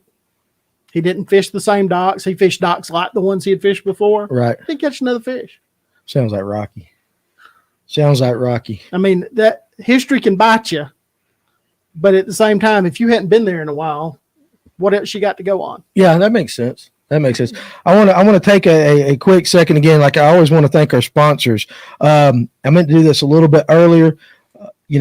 Buford Dam Bait and Tackle, For Her Apparel, Red Bobber, Elite Landscaping, J&S Contracting. But I also wanted to take and kind of do a little bit separate of those. Rachel Collins with 400homes.com. Again, guys, you always hear us talk about her as far as being the real estate agent that you need to be a part of, because she is one of us. Her and her husband James, they're great friends with us. But also too, the reason I wanted to separate it a little bit, and like I said, I meant to do a little bit earlier, is has she had surgery yet? She did have the surgery and is recovering. So we wanted to make sure that we give a shout out to Rachel. We hope you're feeling better. We hope everything went well and that you are on the road to recovery and all that. But again, she's one of the great sponsors of this show. And again, just want to make sure we keep in touch with James while she is out dealing with this. She will be back soon, guys. Again, she's on the mend. I think right after the first of the year, she's going to get back going, with work and everything. If you guys are in the real estate market looking to buy or sell, make sure you give Rachel, our friend here, a call, 400homes.com. You can call her at 770-310-0599. You can email her, Rachel, at 400homes.com. And again, business aside, they're great friends. And again, Rachel, if you're watching or watch at a later date, hey, we hope you're getting better, and I look forward to seeing you soon. So wanted to do that. You got any questions there, Ryan, as far as the history? Because you're the one that kind of brought it up with the comments that we were seeing during the the live fishing Tuesday. People would say, hey, go here, go here, go here. And we've been on Allatoona. I've been in Stamp Creek a handful of times. Ryan and I have only fished it. Really, that's your second time or third time on the lake. Second time on the lake. So people were giving us suggestions, and then that's when it kind of popped into Ryan's head. Are they basing it on history? Like, they're not there with us. They don't know the conditions, but they're saying go to Illinois Creek or go to this place. Right. And Ryan was like, well, I wonder how much of that. Oh, yeah. Also, too, let me do this. Rachel was also very kind. She called Fox 5 News this past weekend, and they do a little spotlight of the business. And Rachel was sweet enough to call, and Fish North Georgia got a shout out from the meteorologist during the thing. That's like good. That. So that's awesome. That is awesome. And it is, like I said, it is people. When I told you earlier about the community that we're building and our friends and stuff that do that. And we thought, that was awesome. It's a cool thing to hear your name on something like that. It's even cooler to know that somebody that supports and follows you did that for you. Absolutely. So like that. So again, Rachel, definitely thank you very much for that. That made my day when I saw that. I was tickled like that. I appreciate her husband, James, for sending it to me. So again, that's awesome. Kind of maybe where you want to go with the question and kind of why it popped in your mind and stuff like that. If you want to elaborate a little bit. Yeah. So there's really only one particular instance for me where history, the way that I fish, where history comes into a big play. And that is the spawn. The spawn is big for me because the fish spawn, obviously they have a reason, and the bottom is the correct bottom for fish to continually spawn in a particular area. But for the most part, I am a pattern fisherman. I like to run a pattern. I like to find a pattern. I don't really so much fish, we caught a 7.5 pounder off this dock, and I'm not saying anything. Right. I'm not being negative to you. You're just saying your experience. I try to run a pattern. And so take Tuesday, for example, on Allatoona. When I got bit on the ditch digger with the Kitech, it was back pocket, longest back pocket in a long creek arm. Okay. Whether it was the left or the right, it didn't really matter, but it was a long one and had a narrower contour when I looked on the map for the ditch and the creek channel going up into it. So we ran that Tuesday to certain places. Right. Because those fish were in that depth range of 20 feet. Well, that's not the only place on the lake on a given day that they're just sitting in 20 feet of water. That's not the only location. That's not the only one. So I try to run the things that are similar. I have fished many a time where there's been some instances where we get onto something and take Lanier completely out of the scenario, where we'll be fishing some other lake. We'll catch a fish on something, on a particular type of structure. Well, then I'll go and say, okay, well, this was a secondary point. What was special about this secondary point? Well, this secondary point's pretty hard the way it comes out. It's a well-defined secondary point that comes out into the middle. Okay, so let me look on my map. And let me look on my graph and let me go see. Well, there's another one right up here that has a point back here in the back of it. Let's go try that one. We go try that one, we may strike out. Well, then we'll go run a couple more.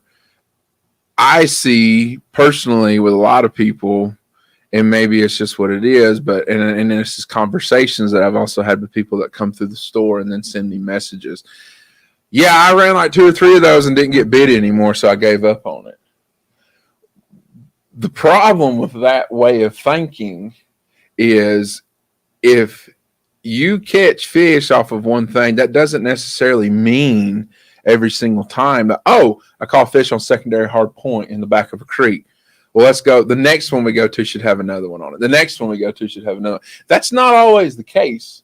Water clarity plays into a factor. Mm-hmm. Water temperature plays into a factor. And then quality of water will play a lot into it. And then there are some secondary, like we're just using secondary points, for example. And there are some secondary points that just ain't worth a damn. Yeah. You know, they're not. They don't have rock on them. They don't have bait on. They don't have bait on them. You know, there's just some. But a part of running the pattern, of trying to find a pattern, is you got to run enough of them to see. If I was in the MPFL and I was practicing, say me and Rob were travel buddies and we're going to the lake and we're going to Lake X. Sure. We're going to Lake X. Me and Rob go put in together. We running together. We're traveling together, rooming together, whatever that is. We go to the lake. We dump our boats in, help each other dump our boats in. We take off. He's like, I'm going this way. I was like, well, I'm going this way. I'll talk to you later or something. We go opposite directions. He may text me or call me later and be like, hey, have you figured anything out? You know, this place sucks, you know, Right. or something. That's what I would say. Right. And I may say, well, you know, I've caught 3 fish on main lake points that have rock on them right now, and I'm throwing a worm. Okay. Are you still doing that? Well, yeah, I'm still doing that because I'm trying to find the pattern. Once I establish, for me personally, on any given day, okay, I've fished 10 points, I've caught fish off of 4 different points. Now let's start trying to, I say that's kind of happening. That's something we can do. We can do that. So then I try to establish a pattern within the pattern. And I think that's the one thing that I don't hear a lot of guys talking about nowadays is they don't understand the pattern, trying to find a pattern within a pattern. Does that make sense? And it does make sense. Yeah. And that's where the life scope comes into play a lot. Yes. And that's where it helps us tremendously, figuring out the pattern to the pattern. Yes. Why are the fish holding here? Why are they doing this? Why are they doing that? What are they doing here? Why at 10 o'clock are they biting, but why at 12 o'clock are they not wanting to bite? But they're still there, but why are they not wanting to bite? Those fish are going to want to bite something, but you may have to change something to figure out something else. And that's what we start calling the pattern within the pattern. Fish don't always just at one specific spot bite the one bait that's there. Say you find crankbait fish. Well, I'll use the example of that little magic hole that me and Bronson had that I took you to. Yes. Okay, those fish got there in December and they did not leave. They stayed there till March. They did not leave. They never left. They were up there every single time we went there to fish. Some days they wanted a crankbait. Some days they wanted a worm. Some days they wanted a jerkbait. Some days they wanted a spinnerbait. It really did, but it was the things changed. So we had to figure out from weekend to weekend. Hey, are they still doing this? Are they still doing that? What are we doing? What do we need to do? What do we need to change? Do we need to do something different? What do we need to do? And that one particular place, we pretty much every time we called our shot and we made a change, we figured out exactly where they wanted it and how they wanted it, and what they wanted. Right. So with what you're saying, is that kind of playing off of what Rob and Ron both said, where it's like, yeah, history will dictate some things, starting point, stuff like that. But once you get to that spot, history might not repeat itself. And that kind of what Ryan is saying is like, Right. Well, Gerald Swindle said it best on a Bass University. He said they were going down the lake one time on Gunnersville, and his daddy goes, he's with his daddy, and this is on Bass University. He goes, Daddy goes, we're running down the lake in Triton. Daddy goes, stop over here on this pier. He said, I caught an 8.5 pounder there back in 1987. right. Gerald, it's 2017. Gerald says, well, Daddy, that fish is dead and gone, buddy. Right. Living on that Right. pier no more. So couple good comments while you're thinking there. Scotty Edwards, pattern and profile is greater than history and color. And then Michael Temple's different sections of the lake will produce, I can't read will produce at different times and stuff like that. Derek, let's say you find a pattern, but they stop biting. Do you keep throwing different stuff at the same group of fish until something clicks, or do you rotate different spots, trying different things? I'll let you know. We'll start with Rob on that. How about you? And we'll go to Ron, and then let Ryan answer that, because all three of you might have different answers on that. So how do you answer that? I mean, You might all be the same. I'd throw a lot of different things to try to see if I can create a reaction bite.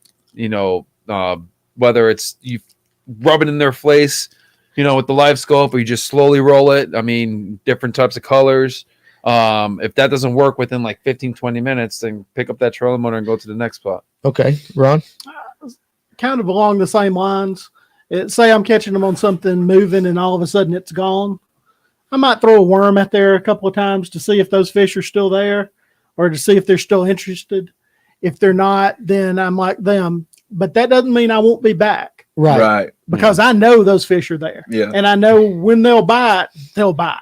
So That's my answer too. you might have to do it 3 or 4 times. I mean, And it's also position your boat. Mhm. And if you're yo-yoing the fish, like you're right on top of them and they know you're there, they're not going to bite. Yeah. You got to position yourself away from that spot where they can't sense you, and try to pick them apart that way. Because that's another big thing, is that you're catching them one way, but you're not catching them anymore.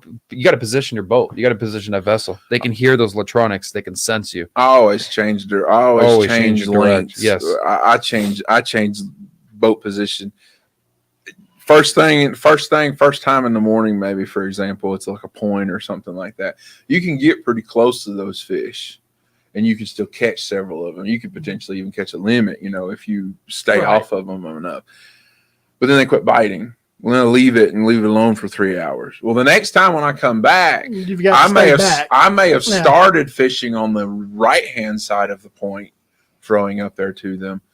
The next time I come to it, I may go around it and come on the other side, and then it may be just where you kind of got to give it one of them old KVDs and sling something out there as far as you can get it out there to the point to where you're like, this is almost an excessive cast. Right. But then I've seen it happen in my own personal instance.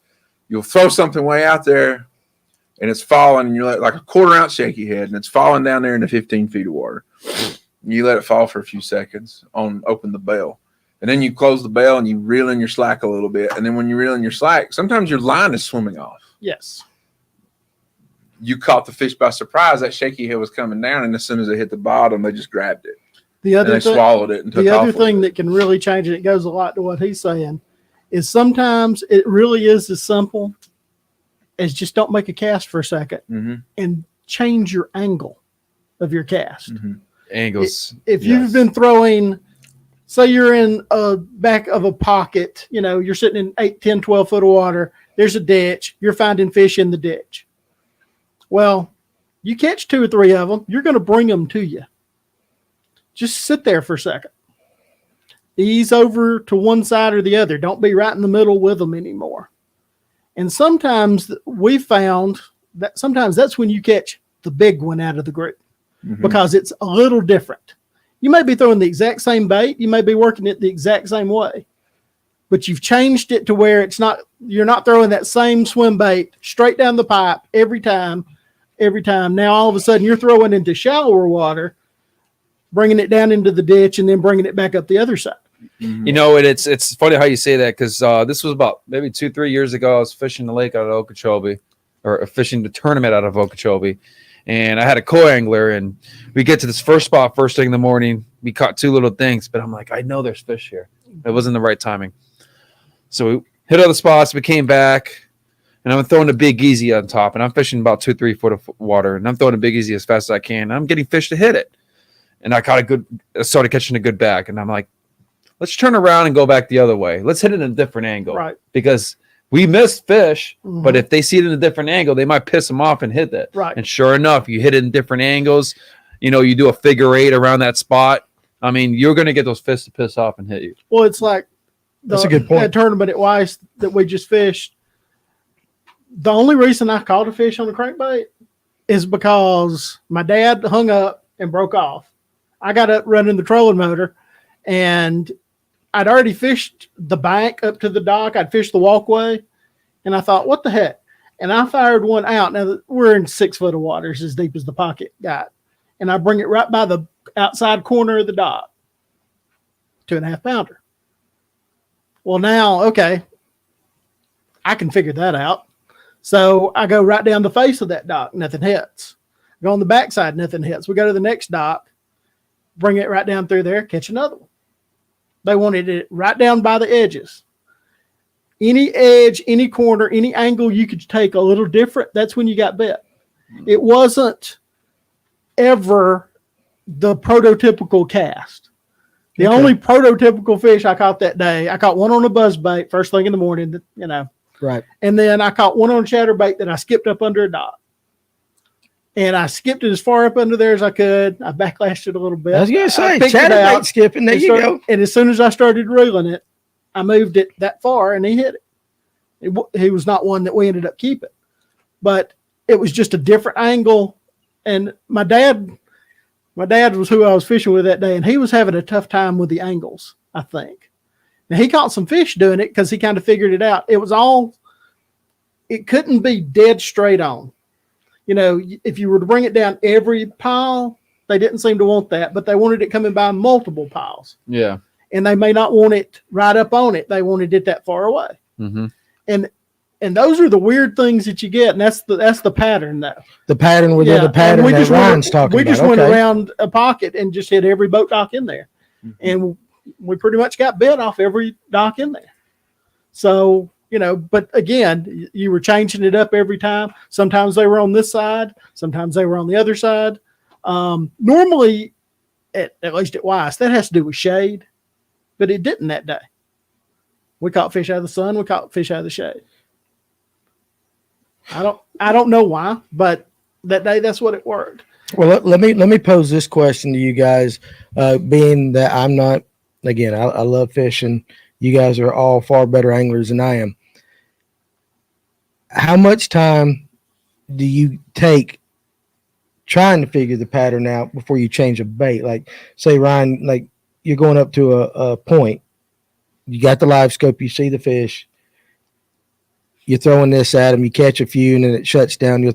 Just what goes into the time wise on, and all you guys can answer this, on establishing a pattern, a basic pattern, before you start going back to, well, I know I can catch them on a shaky head, or you know what I'm saying? When you're trying something different, sometimes that's my fallback is saying, especially at Allatoona, I'm very guilty of that. Yeah. I'll dump what we're trying to do a little too quick sometimes. Mm-hmm. But at the same time, that's where the two guys in the boat kind of have to work together. There's no point in both of you throwing the same thing until you know that's what they're doing, and you know where they're doing it. But the thing that I notice about it, that's where my history helps sometimes too, especially at Weiss. sometimes it's a wing ding idea that just pops into the back of your head and you go, okay, I'm going to stop here. And it's because, well, I've called them like that 8 miles down the lake in an area that kind of looked like the same. But as far as bait changes and stuff, I'm pretty quick. So by nature, you're quick on it. Yeah, I'm pretty quick on it.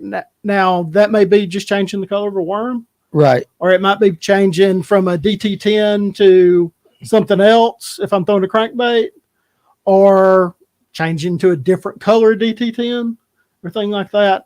And sometimes that really makes a difference. Sometimes it doesn't. Yeah. So like you said last week, you're quick to change color. Yeah. You're quick to change color. So I guess what I'm trying to figure out is, for me, is let's base it on Ryan saying this. I'm trying to get the pattern and all that. I'm trying to figure out a pattern. How much, and again, Ryan, this goes to you too. Say the ditch digger. Just say we're throwing ditches. That's what we're fishing. How much time do you say, okay, well, the ditch digger's not working, I'm going to try these same spots with a different color or different, you know what I'm saying? Just, I mean, the decision making to establish a pattern. How much time do you give a bait, stuff like that, in your experience? Hey, color, speed, noise. I mean, it all relates in those things. I mean, if a fish likes that pink color, but really, really fast, but all of a sudden stop and you slow it down, doesn't want it anymore, put a different color. Speed it fast, they might hit at that. It's all about speed, color, noise, in my opinion. Is that more important? Dissecting areas. Yeah, is that more important than angles and stuff like that? Do you try all that first and then decide to switch? Well, if I found a spot, brush pile, and I'm sitting on top and I catch, I'm going to back away of it and make a longer cast, and then rotate that thing. And then change colors and stuff? And then I'll change colors. Okay, I guess that's what I'm getting at. And then change whether it has any noise to it or the speed to it, whether I want to do it fast, slow, medium. Everything, all that relates to dissecting areas. So when you going, and then Ryan, I want you to answer this too. So what you're saying, I want to make sure I clarify, make sure I'm clear. You will throw the same bait from different lengths, different angles. Fish are there. And at that point, when the angles don't work, you'll go back with a different color and try the same kind of thing. Yeah, because sometimes those fish will sit on certain, let's say you're fishing a big boulder. It's a big round boulder, and you got the sun penetrating on one side. The fish can be sitting on the sun side or away from the sun, and you had to fish the different angles around them. Okay. All right, to initiate the bite. That makes sense. All right, Ryan, you answer that. Well, I'm a bit hard-headed on a few things where I won't change, and I'll probably never change color. I know. Until I die. Unless you throw white. White horny toad, man. White horny toad will never change. And that's based on history too. You can bring a scientist to me and tell me. I know. I won't give a damn. Trust me, I know. I know on that 100%. I don't care. The only other thing too that I guess I'm a little bit hard-headed about that I'll never really change is a couple of times of the year with spinnerbaits. February and early March, I'll never change. I don't care. I'll be throwing the same purple spinnerbait with the same blade combination. April, late March, then I'll change to something a little bit different. But man, chartreuse and white, but same blade combination, but chartreuse and white. But is that because you're going for a reaction bite instead of trying to pick a spot? Well, how much does that play? Because you're a reaction bite guy. It's partly a reaction bite. The spinnerbait, the early pre-spawn spinnerbait bite that I'm notorious for handling is it's a little bit different. Notorious. Well, you are. That's what you're known for. Well, people know me, know that. They know you're gonna be throwing it. Yeah, you're kind of a big deal. Yeah, sure. I mean the notorious BIG right here. I know that it works, and I know that I've kept doing it. I'll take the purple spinnerbait for example. It works starting in February. By the first full moon in March, they quit biting the purple one. They just won't. They won't touch it.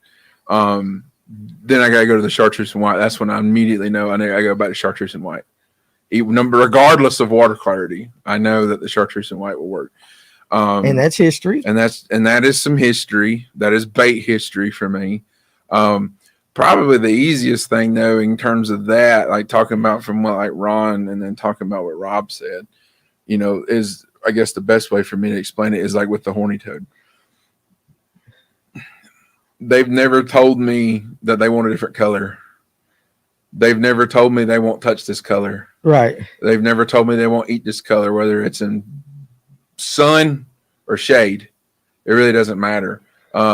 It's all about location for that. A brim is not white, and yet they'll destroy the thing. Yeah. No, yeah. I mean, but a brim isn't white.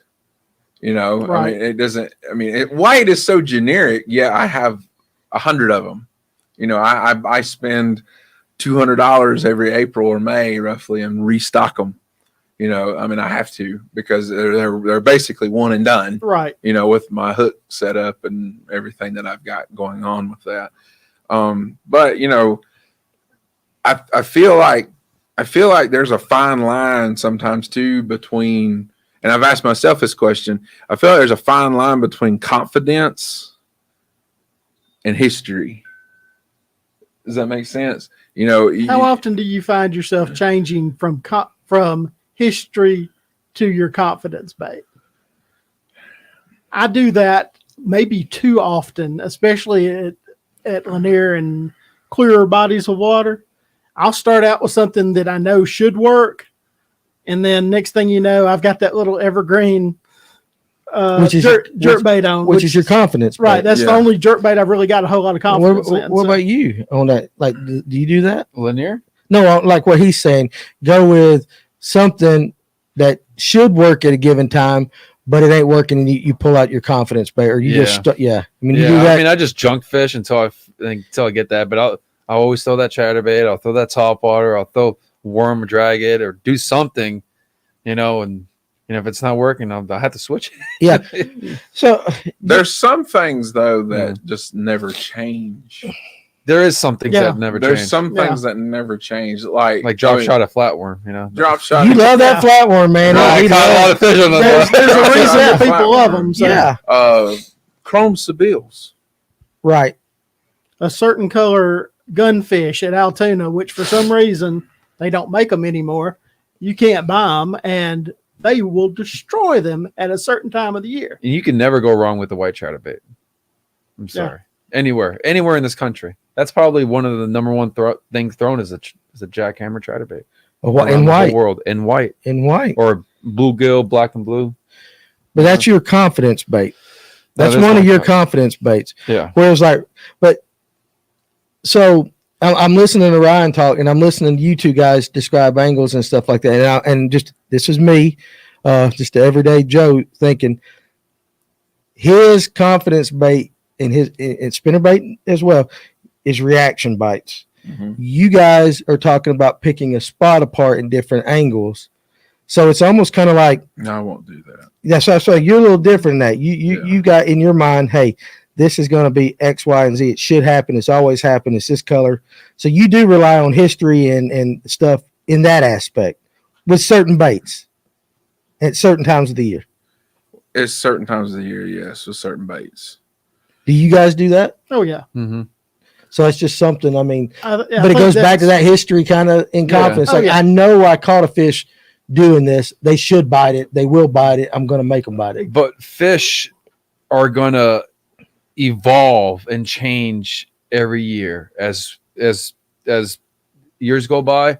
Everything is going to evolve. Fish are going to change. Different generations of fish grow exactly up. In different places in the lake, but different things in the lake. But the basic stuff will still come and play. Like the spinnerbait will still come into play. Like other things that a lot of people don't use. Time and tested kind of stuff. Yeah. Like that. Rob, got a question for you. Do you ever throw a skirtless chatterbait, and have you noticed it being more or less successful on specific lakes? Never thrown. I've thrown one. What is? I've never even seen a. I've thrown one with just a swim bait on it instead of a skirt. Like an underspin would be somewhat close to something that doesn't have any skirt to I've it. done that. But You have done that. I've peeled the skirt off on a chatterbait and put like a Kitech on it, Yeah. Okay. like a Well, 3.8 Kitech. and would I look did a that little one bigger year at profile with Altoona just the blade, because I man. couldn't believe Yeah. I couldn't catch a fish on a chatterbait at Altoona. It was one of those lakes that, I mean, I've got That's a a little good question, confidence in it. And I put one on there and I caught 2 or 3 on it. Just So, change. You know, a lot of guys will take the buzz bait and they'll put the frog on the buzz bait and stuff Mm-hmm. like that. So I guess at certain times of the year, or See, I'll never throw a buzz bait with a frog. yeah, and you don't. Yeah, You don't. I know some guys. I do. Chris Sometimes. Gayton likes to throw it with a buddy of ours likes to throw it with that. You know, farmer. It's like the DT6 and Demon from February to April. I'll always have one tied on. Well, there's a reason for that. It catches fish. it does. It does catch fish, but again, that's almost kind of like it is that history. Mhm. But what I'm noticing, and here's the pattern within the pattern, when I was posing the question and when we were talking about it on the live fishing, we were talking about history in certain lakes, certain areas of the lake. And I've seen this conversation kind of evolve into the history is more so with certain baits Oh no, it's certain baits on certain lakes. on certain lakes. And there's But that's where the conversation is kind of steered. I'm Yeah. noticing that's how it's steered to and the even baits. in some places, it's certain baits on certain parts of certain lakes. Yeah. How about that question? We'll start with Ryan and we'll go to Rob and then Ron on that. It almost sounds like Ryan bases some things on the moon cycle, not necessarily on the month itself. We've never really had that conversation on the boat though about the moon cycle. In like we don't talk about it a lot. Does it play in your kind of like what O'Neill said? Hey, you know the walleye on Lanier are going to spawn on the full moon in February. There's no denying, but all right. So 3 years ago, the bass, the largemouth specifically on Lanier said, "To hell with the moon cycle. Won't give a damn." Okay. We were 2 weeks from a full moon in March, and we were catching fish on bed. Mhm. And the water temperature was in the upper 50s. You know, and it was like, this doesn't Didn't make sense. logically, scientifically, biologically, this makes zero sense. We've got like another 13 days before the next full moon. When they But normally we're sitting here looking at 2 fish, a buck and a female, sitting there bumping each other on a bed. They're spawning. That's what they're doing. They're spawning. I don't think every single fish dictates their life based upon the moon cycle. The brim are the same. All the sea species of the sunfish, all the brimeths. the Brimus. I don't think there's some that dictate their life of cycle upon the moon either. And I think that has to do with pressure nowadays. The amount of boats that are on the water now, the amount of people that are fishing, the amount of pressure that a lot of these lakes get now, because it's like that guy said at ICAST.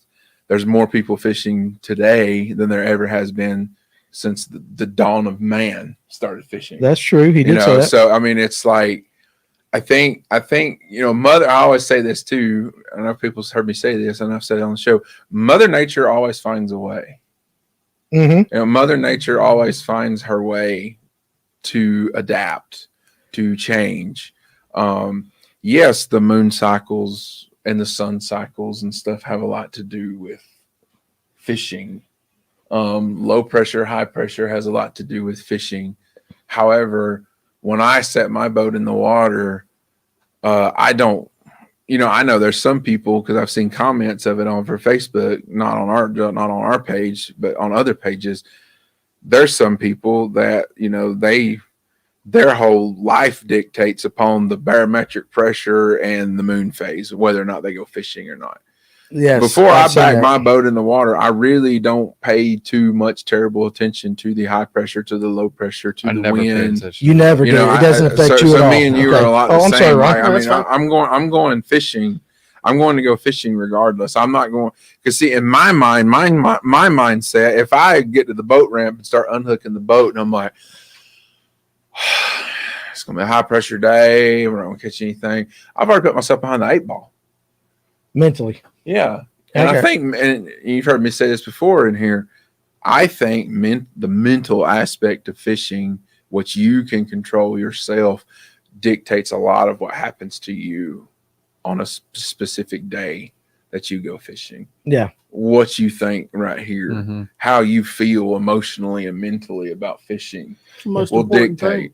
thing. Yeah. So you're going back to the pressure, Mm-hmm. and I think like what you said at best, pressure nowadays is put these fish into another level, to where sometimes they have to spawn earlier times than other times, or spawn later. Like I know in Okeechobee, they spawn like the minute it starts getting cold, like a cold snap in October, and they stop until June. But obviously the best months is like within those 2-3 months. Yeah. You know what I mean? That's obviously you're going to see the most fish on beds. You're probably going to have your better chance of catching a big one, but it's so spread out now. I think you can catch them all year long, almost, Right. doing that specific pattern, and it goes relate to moon patterns. I think if, like, let's say these fish spawn all year long on the full moon. Yeah. If you probably get a higher percentage chance of catching those fish on the spawn during that full moon. They're going to still spawn before that and after that, Right. Based upon conditions, Yeah. a lot of other You variables remember and what stuff. we seen in June. Yeah, we saw some fish actually on Lanier. There was like 4 or 5 males on that female or something like that. They were beds in June when they should have already been done. Yeah, well, it's like he said, it's Mother Nature's way of it's making sure that it continues. Mm-hmm. I've caught fish at Lake Weiss in water that you couldn't see this deep in, that they were on the bed because of how they were biting in March in 54-degree water. Yeah. And one year, not too long ago, we caught them in the middle of June on a bed out of a little grass bed. Mother Nature finds a way to make it happen. They don't always all spawn on the first full moon in March or April. They don't all spawn on the new moon. A lot of them spawn on new moons. People don't think about that. But also, the water out there in the lake's 54. Water up there in the shallows for an afternoon, 62, and you've got 2 largemouth up there, they're done. Yeah, that's true. They're up there. Mm-hmm. They already feel it. They're like, I'm going. And there may be some largemouth out there that have no idea it's even close to time. Right. Yeah. Because it's not for them. One thing I've noticed, and I've seen it at Weiss, and this is the only place I've seen it, is because my grandfather had a place down there, and next to it he had a pocket that was spring fed. They don't spawn there in March or April. You know why? Water's too cold. June, there's a bed right there. I watched the same bass bed in there for 3 straight years. And the only reason I knew it was the same bass, it had the black spots on it, Mm-hmm. and it was easy to tell it was the same big female. And I caught her once, and then after that, I just left her alone. I'd go over there and watch what she was doing. She'd come in, and if you were there when she was, you could watch her. I mean, you could stand on the bank and watch her. And she'd just sit there and wait for a buck to come. And it was wham, bam, gone. Yeah, it doesn't take much. No. 10, and 15 minutes and and they're they're done. gone. And she's gone. Well, I'd love to go 10, 15 minutes these days. Don't say that too loud. Dude, you get old, Ron. Yeah, we get old. You guys will figure it out one of these days. And then I'm kidding, and yeah. not all females stay as long as they scientifically, biologically say they should. Right. The typical But bass. some stay longer. Yeah. Some some stay stay for a a while. week. Yeah. Some chill around. Yeah. Yeah. Or some like they bank 2 other beds, 3 Mhm. other beds, but they're in that that little area. Well, Mhm. you hear guys on the Tennessee River talk about it all the time. They spawned, they're gone. Yeah. And they say it all the time. If you don't catch them while they're up there, next thing you need to start looking for them is on the river channel. Yeah. Because they go straight from one to the other. Yeah. And I don't see that in some of our lakes, but I mean, that's a common thing you hear from the pros up there. I mean, Wheeler's talked about it. I've heard him talk about it. I've heard Miles Berghoff lives up there now. I've heard him talk about it. They're on the bed. They're done. They're gone. Mm-hmm. And those are the better fish, obviously, the females. Yeah. So I think the oldest, biggest fish always spawn first anyway. Yeah, I've heard you say Yeah. that. I've heard him say I that. think they've been through the wars and they know Rob Robleski's about to come down here with a freaking pitching stick and he's going to try to jerk me off the bed if he sees me. Well, I know those bigger fish, those know. bigger females do early and they're done. You agree with that? Yeah, man? they come in Especially and coming do the from thing. Florida. Yeah. I mean, I'm sure. So, like, you probably see more bigger fish in December and January. December, January, and then In Florida. and then yeah, it like starts you see tailing more off. 8, 9, 10, 12, 11 pounders on the bed. Yeah, Yeah. but then it starts tailing off. Yeah. after that. Yeah, Then you start seeing more 3s, 4s, even the 2.5 pounders together. You Yeah. can't even tell which one's the female, which one's the male Exactly, until you yeah. catch one. Yeah, that makes You sense. know, so Let's answer this. Let's pull up Farmer's question. We'll answer this before we end it because it's a really cool in the now kind of question. Are any of y'all looking forward to the cold snap that's coming to condense fish in a more predictable wintertime pattern? And how would you approach it? Because there are 4 different anglers at the table. And I'm going to answer that first because I'm the most inexperienced on here. I am looking forward to it because I know the guys that I fish with are doing techniques that I'm not, very good at, and I'm trying to learn. So from my point of view, like next Tuesday, Ryan and I are going to be on Lanier on the live fishing. We're actually fishing a tournament with the club. So next Tuesday, if you watch the live all day, you're going to actually see us in tournament mode as opposed Did you to again, Paul? as opposed to when we're out just joy fishing, kind of figuring stuff out. So it's going to be a little bit different.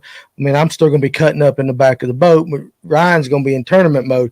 But I will be Breaking paying rods. attention, trying to learn. You guys already kind of have an established idea in your mind. I'm still trying to learn stuff like that. So we'll start with you, Ron, since you're the guest tonight. If you're going fishing next week, it's going to turn off really cold. yeah, and like that. and I am the ultimate Southern fisherman in that I hate cold weather as much as anybody, and I hate it when it gets cold. Period. But as weird as Altoona has been this year, and that's where I'll be fishing the next time I fish. Yeah, I'm hoping it cools off a little bit. I'm hoping they pull a bunch of water and stain that lake up a little bit, because where we've been fishing a couple of times, it has been crystal clear. And with this much rain, you wouldn't think it would be crystal clear, but y'all ran into it the other day. Oh, it was. Yeah. It was clear. Now, this is a good question from you, especially coming up from Florida. You've got, the cold weather and all that. Like you fish nightly and stuff like that. So how about you? It's getting ready to get really cold. How would that affect you? I think it brings out the best in me. It should bring out the best in other people because it makes the grind harder, and it makes you want to it puts more pressure on you, and you want to grind harder to figure out that pattern, that fish, and where they're at. Yeah. I'm looking forward to it. So it's a mental challenge. It is a with you. mental challenge. It's a physical challenge with you because you don't like cold. I hate cold, but now some of our best days yeah. All right. have been the nastiest, Well- ugliest. Well, days. see, I'm like you, though. I grew up Yeah. as a farm pond boy, and you didn't fish farm ponds in the wintertime. You were deer hunting and other stuff like that. Right. And so until I started fishing with Ryan and some of the guys in some of these tournaments, I didn't fish when it was cold. And it was totally foreign to me. And that's what I'm still trying to learn that. So physical kind of with you, the mental game aspect of Yep. it with you. And Ryan, what about you? And you better have a good answer because I'm fishing with you Tuesday. I guess the consistency part for me, you got mental, you got physical. I got consistency. Everything so So you're looking forward to something being consistent. Yeah, I mean, there's a plethora of things right now that you can go do to fish and catch fish. There's hundreds of different ways to go catch fish right now. I'm ready for them to get a little bit more consistent, predictable. predictable. Because they are And scattered I do kinda like right now. predictable. It's crazy. I like predictable fishing. I like to know that if I go do this, try this, my percentage is very high that it's going to work out in my favor. Right. Dylan, next Tuesday, if you're taking a midterm, son, you don't need to be watching us fish. Mhm. All right. You listen, your education is far more important. So you need to do that. He'll learn one. Hey, listen to Paul. Hey. He'll learn one of these. All right, so guys, listen, we're 2 hours in like that, so we're going to call it a night. First of all, I want to say thank you, and I appreciate every single one of you guys that take the time not only to watch us live tonight, and again, if you're watching in the future as well, your comments and all that, you guys don't really understand how your comments make the show easy. Yeah. You know, when we have a guest and you guys approach your comments and stuff like that, I promise you, even if we don't call your comment out, we are looking at them and it's putting thoughts in our heads like that. And that's the great part of the Livewell, is that you guys are participating in it. So without you guys doing that, the show doesn't exist. So I want to say thank you to that. Thank you to Rob for coming again this week. You know, and like I said, he's learning from the worst, you know, learning what not to do as he goes. And again, make sure you guys follow him on the MPFL in this thing. And he's doing that giveaway again on his social media starting tomorrow. Yeah, I'm gonna go post the details tomorrow, so check that out. So that's on Instagram and Facebook, stuff like that, just under his name, Rob. Oh, look, there's Stephen Barday. Comes out of nowhere. Barday, listen. Off the top rope. Yeah, Barday, listen. We know you've been watching since the beginning. He waits to the Barday's very Stone end. Cold Steve Austin. He is. Yeah, we named every brush pile the other day. We found that. This is Barday's brush pile. This is Barday's Austin brush 316 just whooped your ass. That's right. Here he comes in his overalls and everything. But we all know who we know who the boss is in that family, though. We know who wears the pants in that family. We do. We know. He might not want to admit Tell it. Heidi hello. Tell Heidi hello. We know who runs that. Listen, Ron, first of all, I want to say thank you, number one, because since the beginning of us doing this, you've always been a consistent and constant. When you're not fishing, I know you fish every once in a while, but when you're here, you always take the time to make comments. You make smart comments. You make comments that we like to pull up and talk about and all that. So, again, thank you for always being a supporter of us here, number one. Thank you for coming. Thank you for being a friend, you know, like you do. You come up and you talk on at times and all that. We always enjoy when you come to the shop, but thank you for coming up and kind of giving us a little tutorial on Weiss. It's a lake we don't know. You're very well spoken. You did an excellent job. I don't think we've ever talked about Weiss. We've never really talked about Weiss much at all. Not at all. So it's very interesting. We got to get over there and fish it sometime. But again, man, just thank you for coming tonight and just taking the time out. It was fun. It is, and we, like I said, you know, we've known you from the comments and getting to see you at the store, and now getting you to be on your first one here. Plus, I can't win the trivia thing if I'm here. You can't. We didn't do a trivia tonight. That's true. That's true. We got to do. And next time he has told us, next time he comes, he'll sing. No. That's We're going to not bring gonna back happen. making the guests sing and all that. You haven't experienced that live. If you want to wet your pants, the live singing. I'm 100% down So, for that.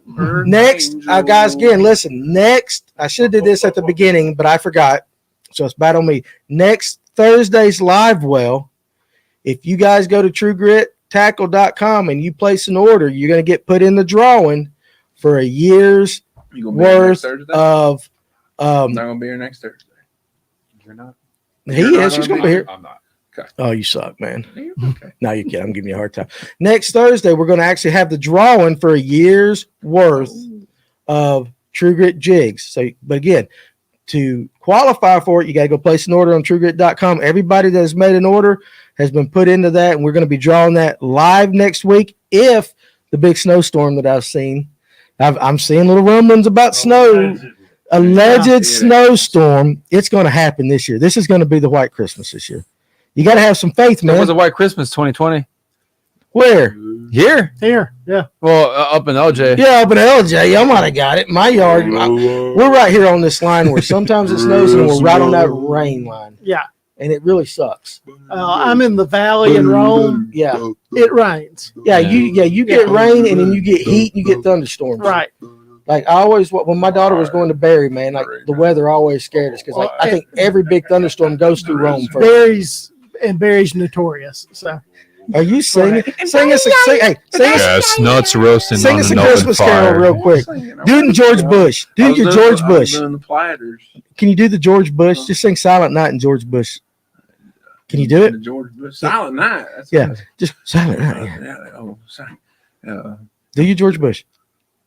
Silent Night. You know, when Jesus was laying in the manger. We got to fight. Remember, over there where the terrorists are, they're going to destroy Bethlehem if we don't stop them. The right hand always knows what the left hand is doing. Always. Guys, let's say I want to thank our sponsors, Buford Dam Bait and Tackle, For Her Apparel, Red Bobber, Elite. I'm trying not to laugh. Elite Landscaping, Pressure Washing, JS Contracting, and Rachel Collins. Again, Rachel will help you feel better. Guys, check our Patreon out. Join us. Hey, if you guys are fishing this weekend, Ryan's got a tournament and all that. You guys are on the water. Be safe. Enjoy yourself like that. And join us next Tuesday as we fish the tournament live on Lanier. Ryan and I take over. Bayless Creek. Bayless Creek's where we're going out of. So you guys check that out. And again, next Thursday night on the Livewell, we will draw for the True Grit thing. Thank you, Paul, for doing an excellent job keeping the spammers and the porn sites off the thing and doing the comments. Guys, we appreciate you. Hey, you guys have a blessed weekend. We'll see you next time.